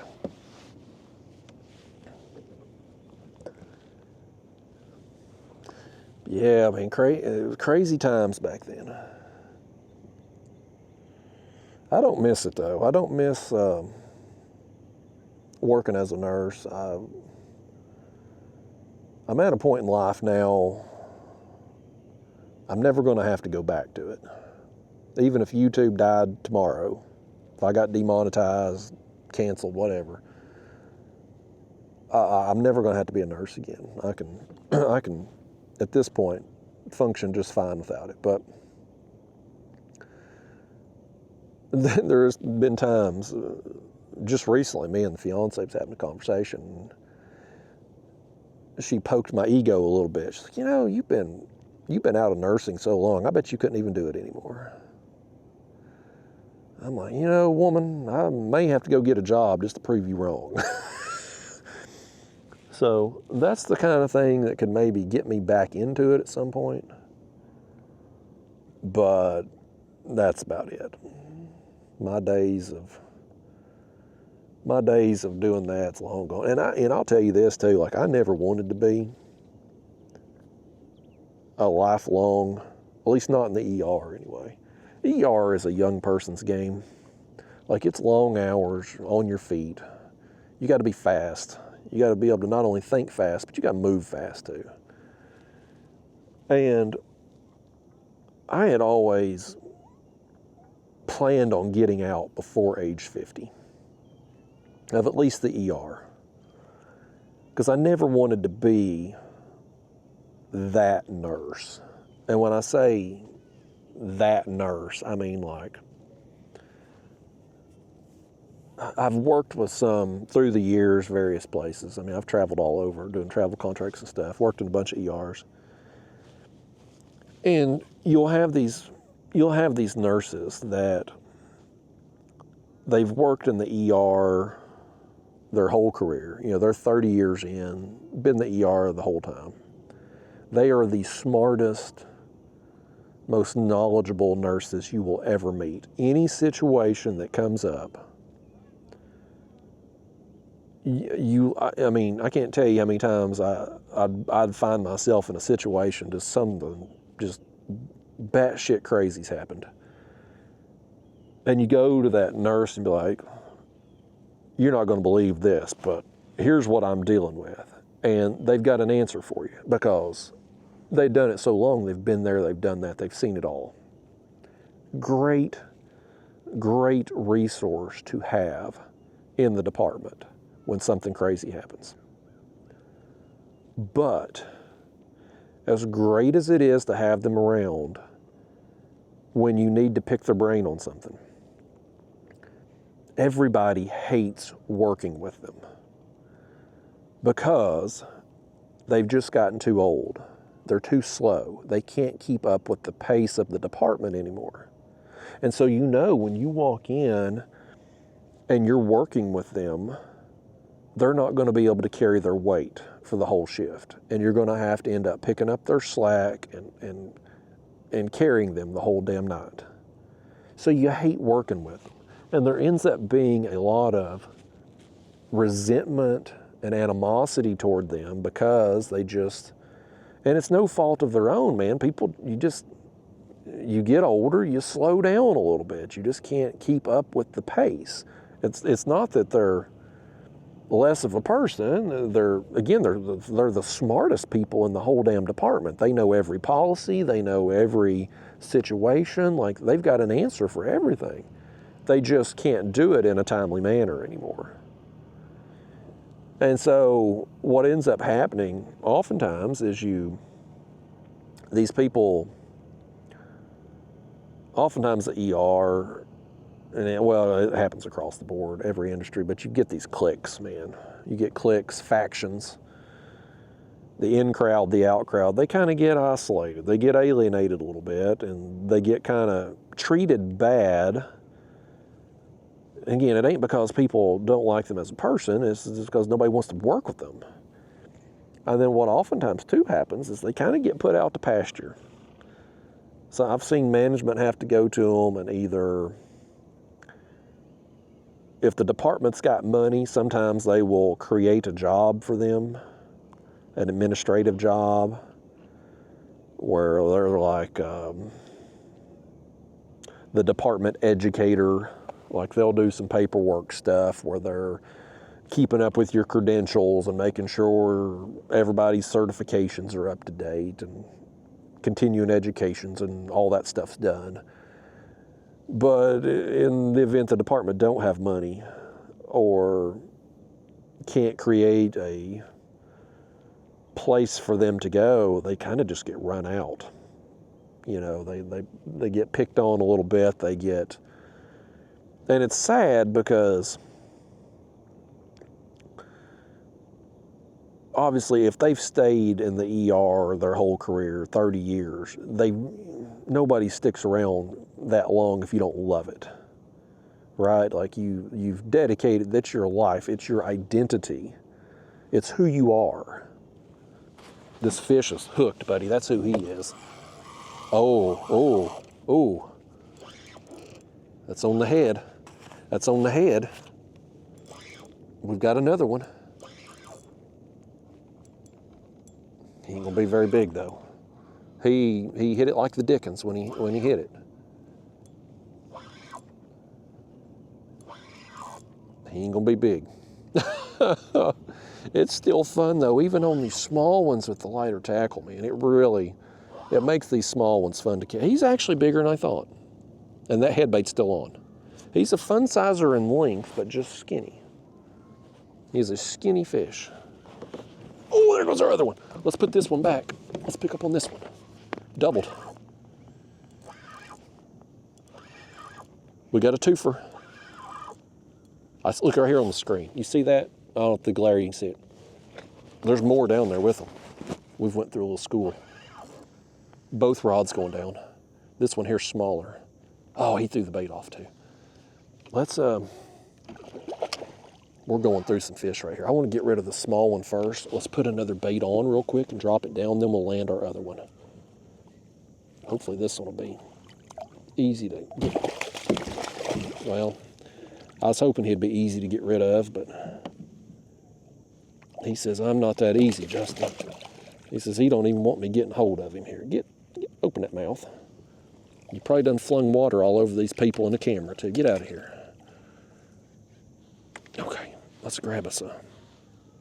Or we got everything tangled up here. What's that fish done?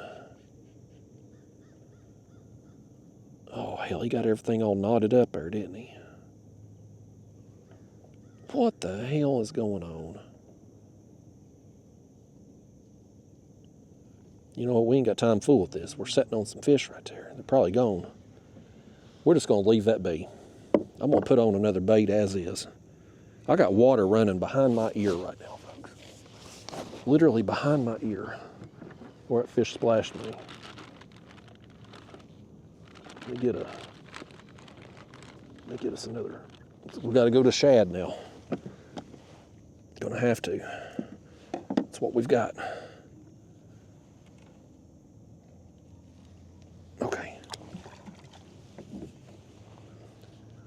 Oh, now I got it wrapped around the rod too. Okay, there it is. All right, down it goes. That dang swivel's all knotted up where he was thrashing around like that. We're gonna leave it be. I'll fix that later. I want to get another bait down there right now. Okay, well, let's get a hold of this one. This is the bigger one. He's fun sizer in length, but just not got the weight on him. Come here, fish. Come here. Don't be thrashing around now while I got a hold of this line. I don't want to pop that hook. All right, let me get hold of you. There you go. Yeah, I'll hold him up like that. See how skinny he is? Yeah, we hear you talking. Get out of here, that dirty mouth. Cussing me out like that. You heard him in catfish talk. He cussed me out. We put a head bait on the other one. This is a little bit bigger shad right here. Let's put a midsection on this one. Okay. Actually, we still got that head on there, don't we? We do. We got that head on there. Let's take a look at it. Let's send it back down one more time. It's chewed up. It ain't. Let's send it down anyway, though. Let's try it one more time. We may not get anything on it, but let's try. It's the last. We've made use of every piece of that sucker. I'll throw this right here back in the cooler. We'll use those next. Okay, let me turn back around now. Them fish got us turned where my voice is going to project toward fella over here on the dock.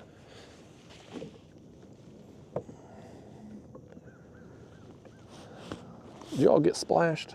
How is it every time a fish goes crazy and splashes, I'm the only one that gets it? You all never get hit with it. I don't know how that works out like that. But yeah, but back to the story. So, you know, I never wanted to be one of those nurses that had to be put out to pasture. Like, I wanted to leave on my own terms. I'd rather leave a month early than stay a day late. And I knew the day would come, as it does for everybody, that you just can't handle it anymore. And the age varies for everybody. I wanted to be out by 50. Who knows, I might have still been able to function at 50. I've worked with nurses in the ER who were 70 years old and could run circles around the young people. You know, age is different with everybody. But everybody does reach a point where you just can't do the job anymore, at least that job. As physically demanding as it is, just being on your feet for oftentimes 12 hours a day, you know, really busy shifts. I mean, they're 12-hour shifts. So I just saw it so many times where somebody, they've dedicated their whole life to it, and they just kind of get pushed out. They get showed the door because everybody hates working with them. And they're a detriment. They stayed so long they became a detriment to the department. And it's always sad because, I mean, again, those people, man, it's more than a job to them at that point. Like it's who they are. It's their identity. And when you take that from someone, it's, you know, messes with their psyche a little bit. I mean, it's one thing if you create a job for them, at least they still have a purpose. It's all about the presentation. It's like, you know, you're so smart, you're so valuable, we need you in this role. And you kind of, you know, funnel them out that way versus like, you know, look, Barbara, everybody's complaining, nobody wants to work with you. You know, your metrics are bad, you know, because a lot of things in the ER you're timed on. That was one of the big things as I was leaving, it was kind of, a lot of things were being timed. You know, by the time you get a room until you get them up to the floor on admissions, and from the time you get orders, to the time a doctor puts in orders, to the time you complete those orders, like all of that stuff's being tracked with computer charting systems now. And so some hospitals don't give a damn, some of them don't even pay attention, but some do.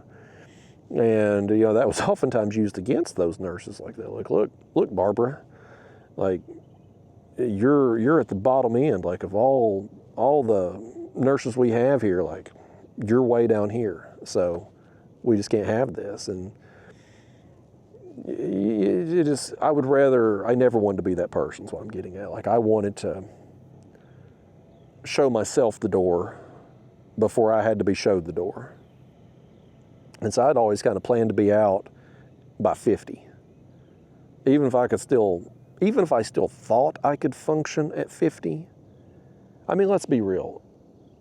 Even the nurses I talked about, like, I mean, again, I've worked with some nurses that are literally in their 60s and 70s that were super energetic. I mean, could run circles around you. Just high energy people.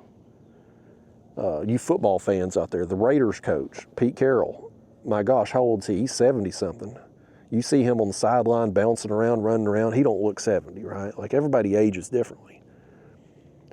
But even if I knew, I knew this, even if I could still function well at the job at age 50, I wasn't going to be able to do it as well as I could at, say, age 35. Right? Like, I mean, whatever I am at age 50, it's not going to be what I was at age 30. Mentally, I may be smarter. I'll have more experience, and, you know, and your knowledge can overcome your physical limitations to a point, right? Like another football reference, you saw it with Tom Brady. You look at Tom Brady, how old was it when he retired? 45, 46? He still, I mean, he could still sling it, man, but part of his ability to do as good as he did was just because his knowledge and experience. That helped, even though he wasn't, of course, Tom Brady was never like a superior athlete or anything, but like as his athletic skills declined in his 40s, his knowledge of the game could help offset those limitations and still keep him playing at a high level. So I have no doubt I would be able to do the same thing in nursing to a point. But at some point, Father Time is undefeated. You're going to slow down a step. You're going to lose a step. And for me, I just wanted to be, I guess I got too much pride, and it's kind of the same thing with this YouTube crap. Like, I would rather leave on my own terms than to just ride this thing into the ground whenever it eventually dies off. And I don't know when that'll be. I thought it would already be over by now. I never thought I'd still be doing YouTube at this point, especially still getting the amount of views that I do. Now, granted, we're in the time of the year now where things start to fall off, but you look at the peak, year-over-year peak views, which usually happen June, July, early August. My numbers this year were as good as ever. Not as good as 2024, but that was kind of an outlier year, but still, like, my numbers are still at a very high level on here to be 10 years into this. So I don't know when this crap eventually dies off for me. It will. But I'd like for it to be on my terms and not. I don't want to be like some of these YouTubers that they've got 400,000 subscribers and they get 1,000 views when they put out a new video. It's like the game's left them. Time's passed them by. They've got their Lifetime Achievement Award for accumulating a bunch of subscribers over 15 years, but their audience is gone. Nobody cares about them anymore. They're irrelevant now. I would like to leave before I become completely irrelevant. And it's not that it matters per se, but I mean, from a pride perspective, ego, pride, it kind of does. But I mean, I guess to the individual, maybe. To me, it does. So, yeah.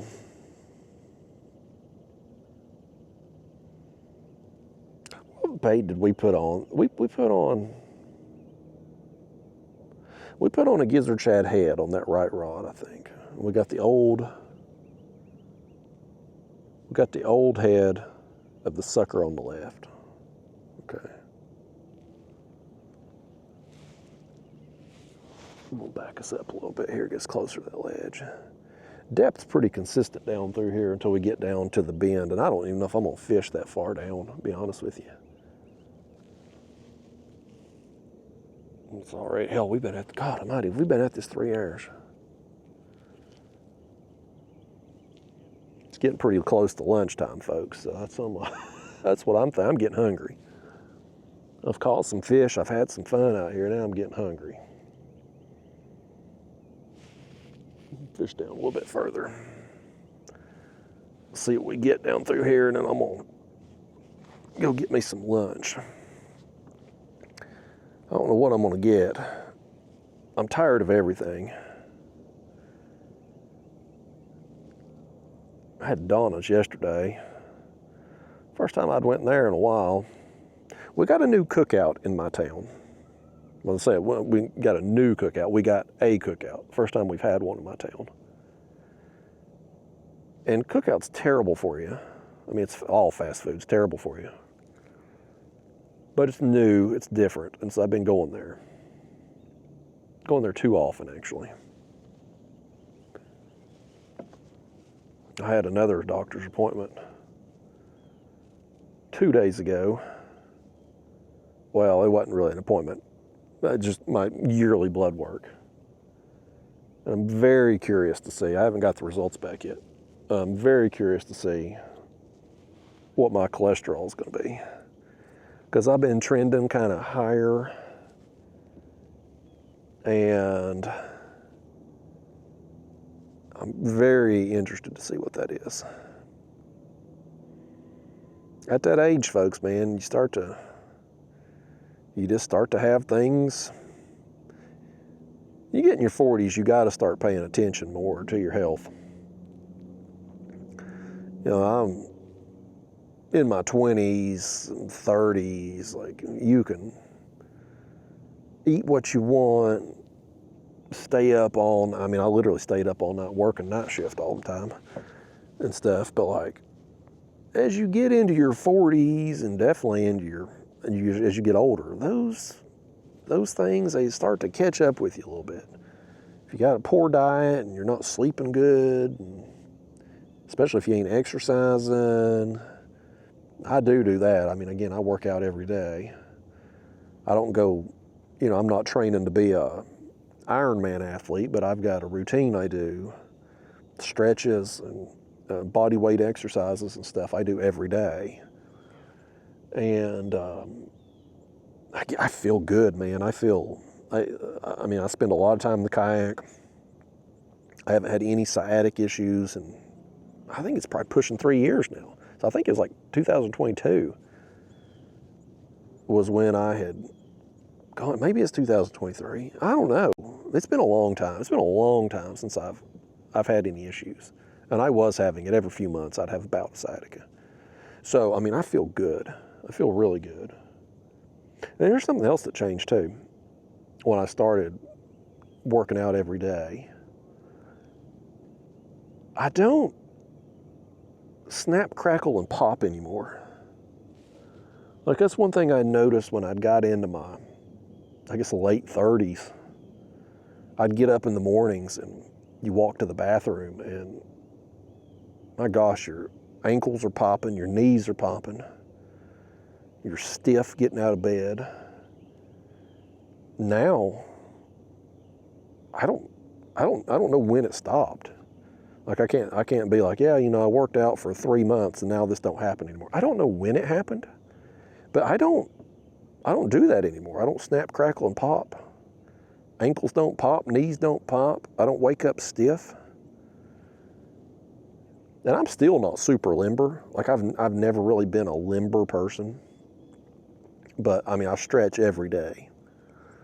I go through a series of stretches, and I just feel better.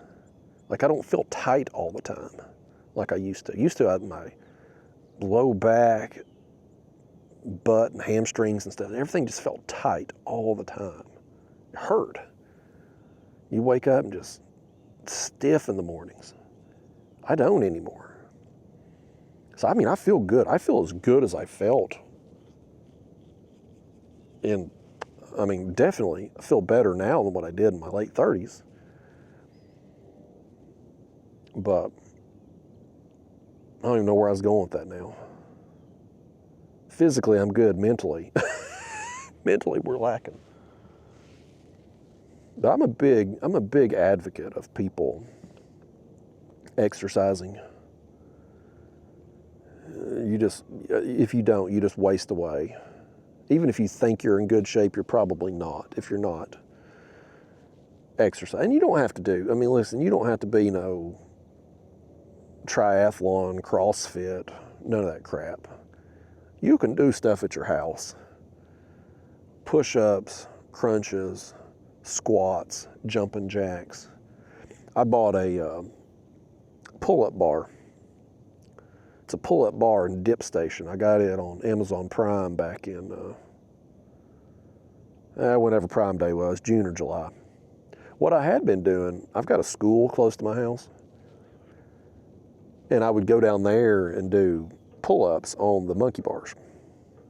I was like, you know, sometimes I work out, and it's, depending on the time of day, it's like during school hours and stuff. It's not convenient to go down there, and like, I'm gonna get me a pull-up bar. And I did, and well, I bought two. I bought the first one, and I didn't like it. It had a back to it, and so like when you would go to do a pull-up, your knees would hit on the bar that was the back. And so the one I got now, it's more of a, it's got like a triangle type base, and the bar, like, you know, imagine the triangle is here, and then the bar comes up here, so you're not bumping your knees and you're doing the pull-ups. And it's got the dips too, so I can do the dips, work the triceps real good. But yeah, I mean, I get out there and, you know, I do that, I do my stretches, and I feel good. It keeps me feeling good. And that's most important to me. Like, I'm not trying to be, you know, I'm not trying to be Mr. Universe or anything. I just want to feel good. You know, I mean, I don't want to be a slob either. I want to, you know, I want to be toned, but I'm not trying to be like, you know, bodybuilder or anything. I don't care about that. I want to feel good, and I want to have some tone. And doing what I do, I mean, I'm in better shape now than I was this time 5 years ago, 10 years ago. So I'm a big advocate for it. I'm a big advocate for working out, exercising. Need to sleep good, eat right. I don't sleep good, and I don't always eat right, but the effort is there. There's more days per month I do eat right than I don't. The sleep, that's another thing on my to-do list this year, is to have a sleep study done, a real one. Not like, I did one last year. It was such a joke. They sent me, it was an at-home one, and they basically send you a pulse ox that you wear on your finger for 2 nights. And we get the results back, and first they said it was inconclusive because it only recorded a few hours of the first night, didn't record the second night at all. And then there was like, they were going to repeat the test. And then it's like, oh, no, we don't need to repeat the test. You're fine. Well, first it was inconclusive, and it didn't even record the second night. How can we trust anything about this? Well, it recorded a couple hours. You know, apparently you'll have to record like 2 hours or whatever to get an accurate result. And I had some periods of apnea, but apparently they weren't long enough or enough of them to qualify, I guess, to be considered somebody having sleep apnea. You know, that's not my world. I mean, yeah, I was a nurse a long time, but ER, not sleep problems, different realms, you know. So anyway, I wasn't impressed at all with the pulse ox test, and your insurance only pays for 1 sleep test per year, or mine does anyway. Of course, that may change here when I get married in a few weeks, because right now I've had my own insurance, just private plan type thing. But once I get married, I'm going to get on my soon-to-be wife's insurance, because she's got much better insurance, and it's going to be cheaper for me to get on her plan at her job than for me to have my own insurance. So I don't know. It may be different amongst insurance companies, but the plan I currently have pays for 1 sleep test per year.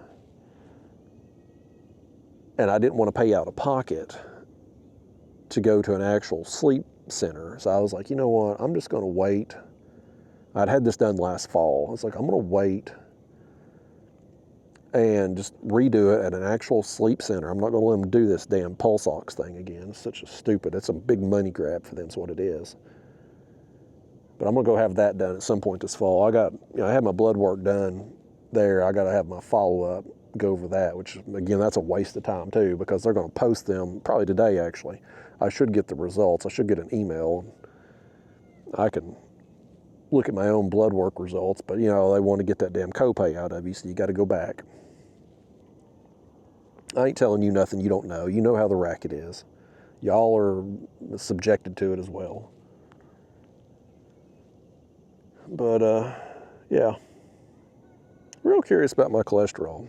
That's been the only thing in my blood work that's been creeping on up.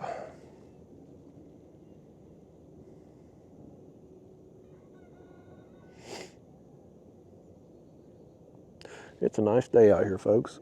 We've seen, well, that one boat went up a little while ago. That's been the only boat we've seen out here all morning. We've had this place to ourselves. Unfortunately, we spent most of the morning having it truly to ourselves, no fish or anything. But the fish that we've gotten, the smallmouth was an awesome surprise. That one blue there, it was a damn nice fish too. So especially on the light tackle. And how many fish did we end up with today? I mean, it's been a few fish. So touching back on the part I was talking about earlier, where people get a unrealistic view of how fishing, specifically catfishing, is when you see edited YouTube videos. If we had taken the trip today, you've seen it now for what, 3 hours and something. Well, one or two of you that stuck it out with me, you've seen it for 3 hours now. If I took all of our catches today and condensed this down, which truth be told, I probably will, and I'll probably post it on my second channel next summer. But when I do that, when I condense it down to an edited video,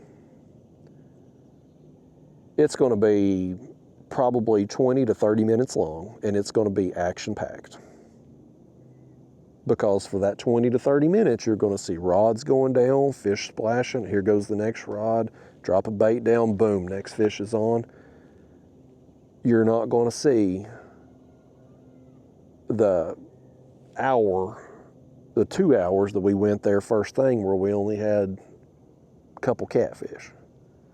You know, that part gets edited out, and so people will see the edited version of the video and be like, well, when I go fishing, this is what I can expect. No, you can't. At least not all the time. So, you know, I like doing, and I prefer doing this style of video. I would rather just come out here and I'm kind of talking to you, but really I'm just, hold on, we got a fish right here. That head. Let's get one more on it. Can you believe how much that sucker, how many fish we've caught on that one dang 6-8 inch sucker, man? We have gotten every piece of it eaten. Sometimes multiple times. And that head, we're gonna get it back. We may get another one on it. You old fish, you. Come here. Don't throw that head off last second either. We're gonna try to get another one on that thing. That has been the bait today. That's when our fortune really turned, was when we put that sucker on. As soon as we dropped him down live, we were getting bit. Get out of here.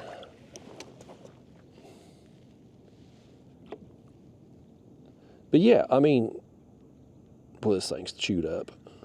We're gonna send it back down though.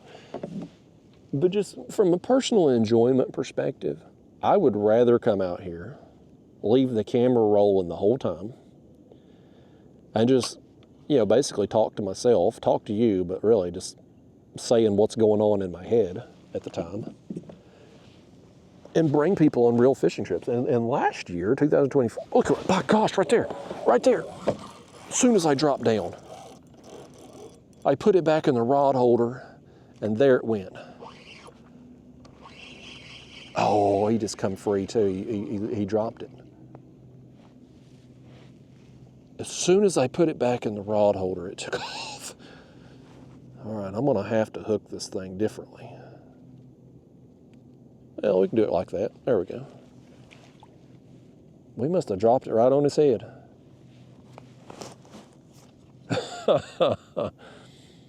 Boy, I love that. But yeah, 2024, I was doing these type of videos all year and getting a ton of views, and then it kind of algorithm changed there last February and kind of died off a little bit, so I have to kind of play the game and try to make the type of YouTube videos that the algorithm's going to push, because it don't matter what people are willing to watch. If it doesn't get in front of them and they don't know it exists, they can't watch it if they don't even know it's there. So you gotta play the game as a YouTuber. Like you gotta make videos that the platform wants you to make in order to be able to get in front of people. So I've had to play the game a little bit this year, but you know, this is what I would prefer to do every day I go out. Just bring you with me for the 3, 4, 5 hours that I fish, which is my typical trip, man. This is like today, I'm gonna fish a few more minutes here and probably work my way down, probably to where the land changes right here, you know, right here where it starts to goes from homes to forest, and call it a day. You know, I've caught my fish this morning and had some fun. If I make my way back in this creek I launched in, if I'm seeing some shad flipping, I may take the net, throw, and get some more of those. But otherwise, I mean, that's what I like to do. I like to come out and fish a few hours and call it quits. I'm not a marathoner, but I'd like to just film the whole time and just put it up there, and whatever happens, happens. But you got to play the game a little bit. Like I said, if you're gonna do YouTube and you're gonna do it at a high level and try to do it for a job, like you gotta make the content that's going to get pushed in the algorithm so you can get the views you need to keep the lights on. But this, I mean, if I had a preference in it, it'd be just like last year where I do this all the time.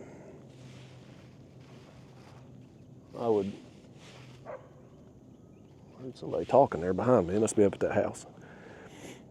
But yeah, I'd much rather do this.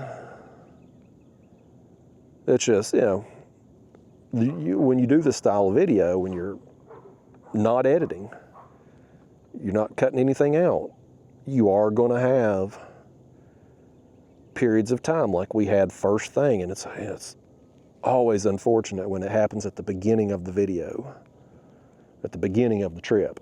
Like ideally, you would want the trip to start out with a bang and be productive all the way through. Of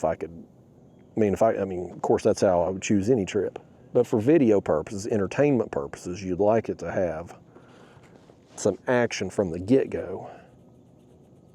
But today, it took 2 hours, and we had a flurry of action, and now it's kind of tapered off again.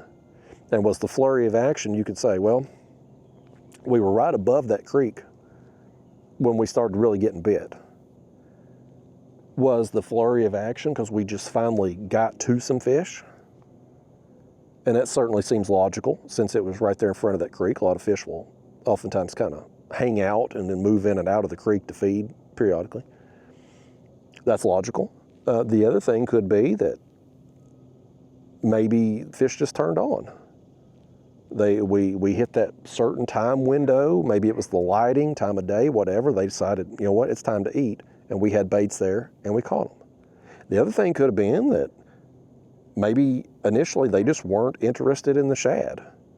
And we finally put down that sucker and got them going. So, you know, who knows? Who knows why it worked out like it did today, but it just, you have a lot of days like that where you have dry spells. Whether you anchor fishing, whether you're drifting like we are today, whether you're dragging baits and trolling, You're gonna have dry spells. That's the reality of fishing. And even when I'm ultralight fishing, throwing the gulp, you know, catching bluegill, whatever, obviously the gaps aren't going to be as long between bites in those situations. But I mean, hell, you'll make 10, 15 casts sometimes, not get a bite, even when you're bluegill fishing. Now, that doesn't take very long to do that compared to drifting down a ledge here for catfish, but you know what I'm talking about though. Like you're never going to get to just catch a fish every single drop of the bait or every single cast. Like, it just don't work like that. It's an unrealistic expectation. So hopefully there's interest in these videos. Hopefully some of you gain something out of it, whether it's education or some form of entertainment from just listening to me ramble on about how we're doomed as a society if the power goes out, which we are, by the way. We totally are. Oh, right rod. Oh, there goes that shad. Oh. Here we go, buddy. Nice takedown. He's still going. He's got the whole kayak spun around here. That's fun. Boy, that's fun when they spin the kayak like that. That's why I love that Hobie link so much, because when they do it on that, man, you just instantly start spinning. Buddy, yes. It's a fun sizer. That's a fun sizer right there, man. All right, fish. Nice. I'll tell you what, I'm gonna get the net here on this, and he's big enough. If I go to grab the line and try to grab him and he thrashes, he might snap that 15-pound leader. So we will just get him.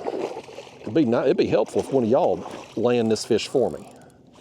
If one of y'all would get this net ready here. You make me do everything myself. I got to bait my own hooks, reel in my own fish, net my own fish. Yeah, that's a pretty good one right there, buddy. Nice. All right. Yeah. Let's see where you're hooked at. Come here. Yeah, easy peasy. These smaller hooks are much easier to get out, to get unhooked. I'm gonna hold him up like that. If we had a front camera mount, I would put the front camera mount up for him.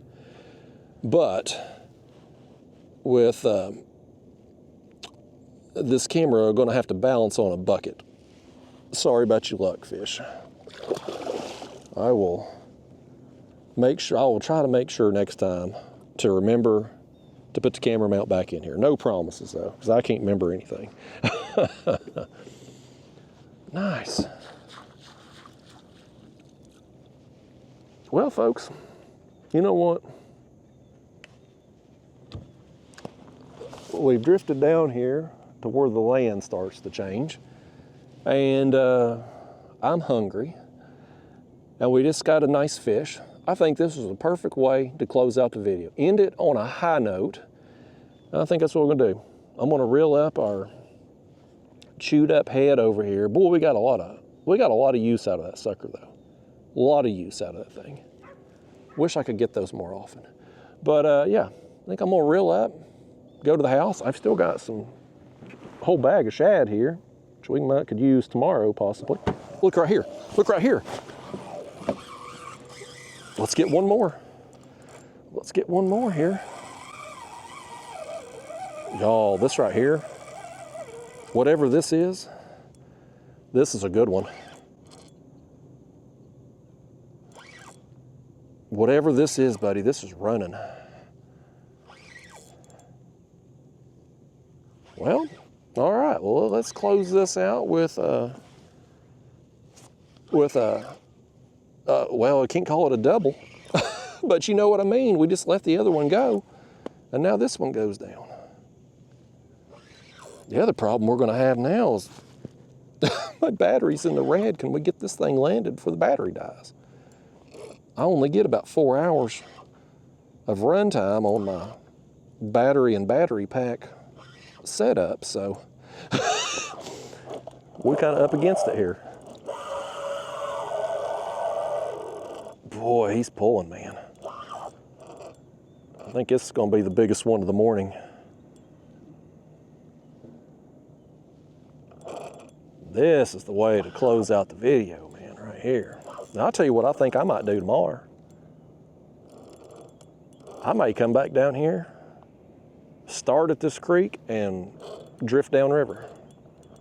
That may be what I do tomorrow. Just kind of hit the area that was productive again and go back on and go further on downriver. I think that's going to be the plan for tomorrow.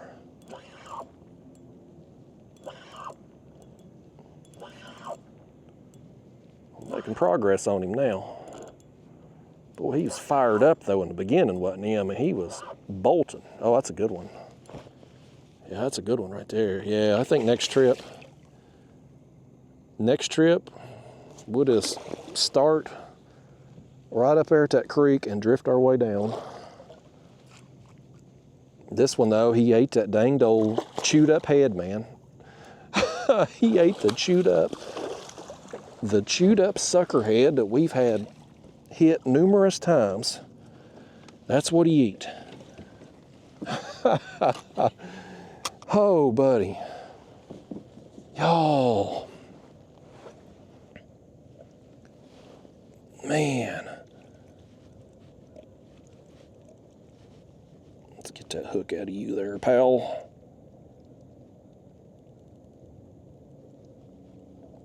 Gotta get the pliers on it. Bear with me, fish. There they are. This big net gets in the way. I don't like carrying a net for catfishing, but you kind of have to when you're doing this light tackle stuff, or else fish like this break you off. Oh, buddy, yes. That's what I'm talking about. That's the real way to close out a video with a fish like this, man. Here, put your bucket back up here, your camera mount here, folks. Do we have enough battery? Can we make it happen? We down to the wire here, folks, literally, to not run out of battery before we get a picture of this fish. What a day, man, what a day. Oh, we got something on the lens right there. Wipe that off. There we go. Okay. Y'all, that thing still ain't right. Okay. Okay. There we go. Another super skinny fish, for his length anyway. Hell of a battle though. Get out of here, fish. Oh, all right, man. That's the way to close out the trip, buddy. That's the way to do it. Y'all, I got half of mine to keep going a ways. Our battery will never make it. Our battery will never make it to fish together. I may fish down a little bit longer though, because we just hooked 2 back to back. I'm gonna go ahead and close out the video on a high note here, but I'm gonna fish a few more minutes, see what else I can get. But next trip, I think I'll come out, start at that creek, and we'll just work our way down, further on downriver, just continuing this drift, see what all we can run into down here. I'm just discombobulated, y'all. I gotta get another bait on. I'll see y'all next time. Thanks for coming with me.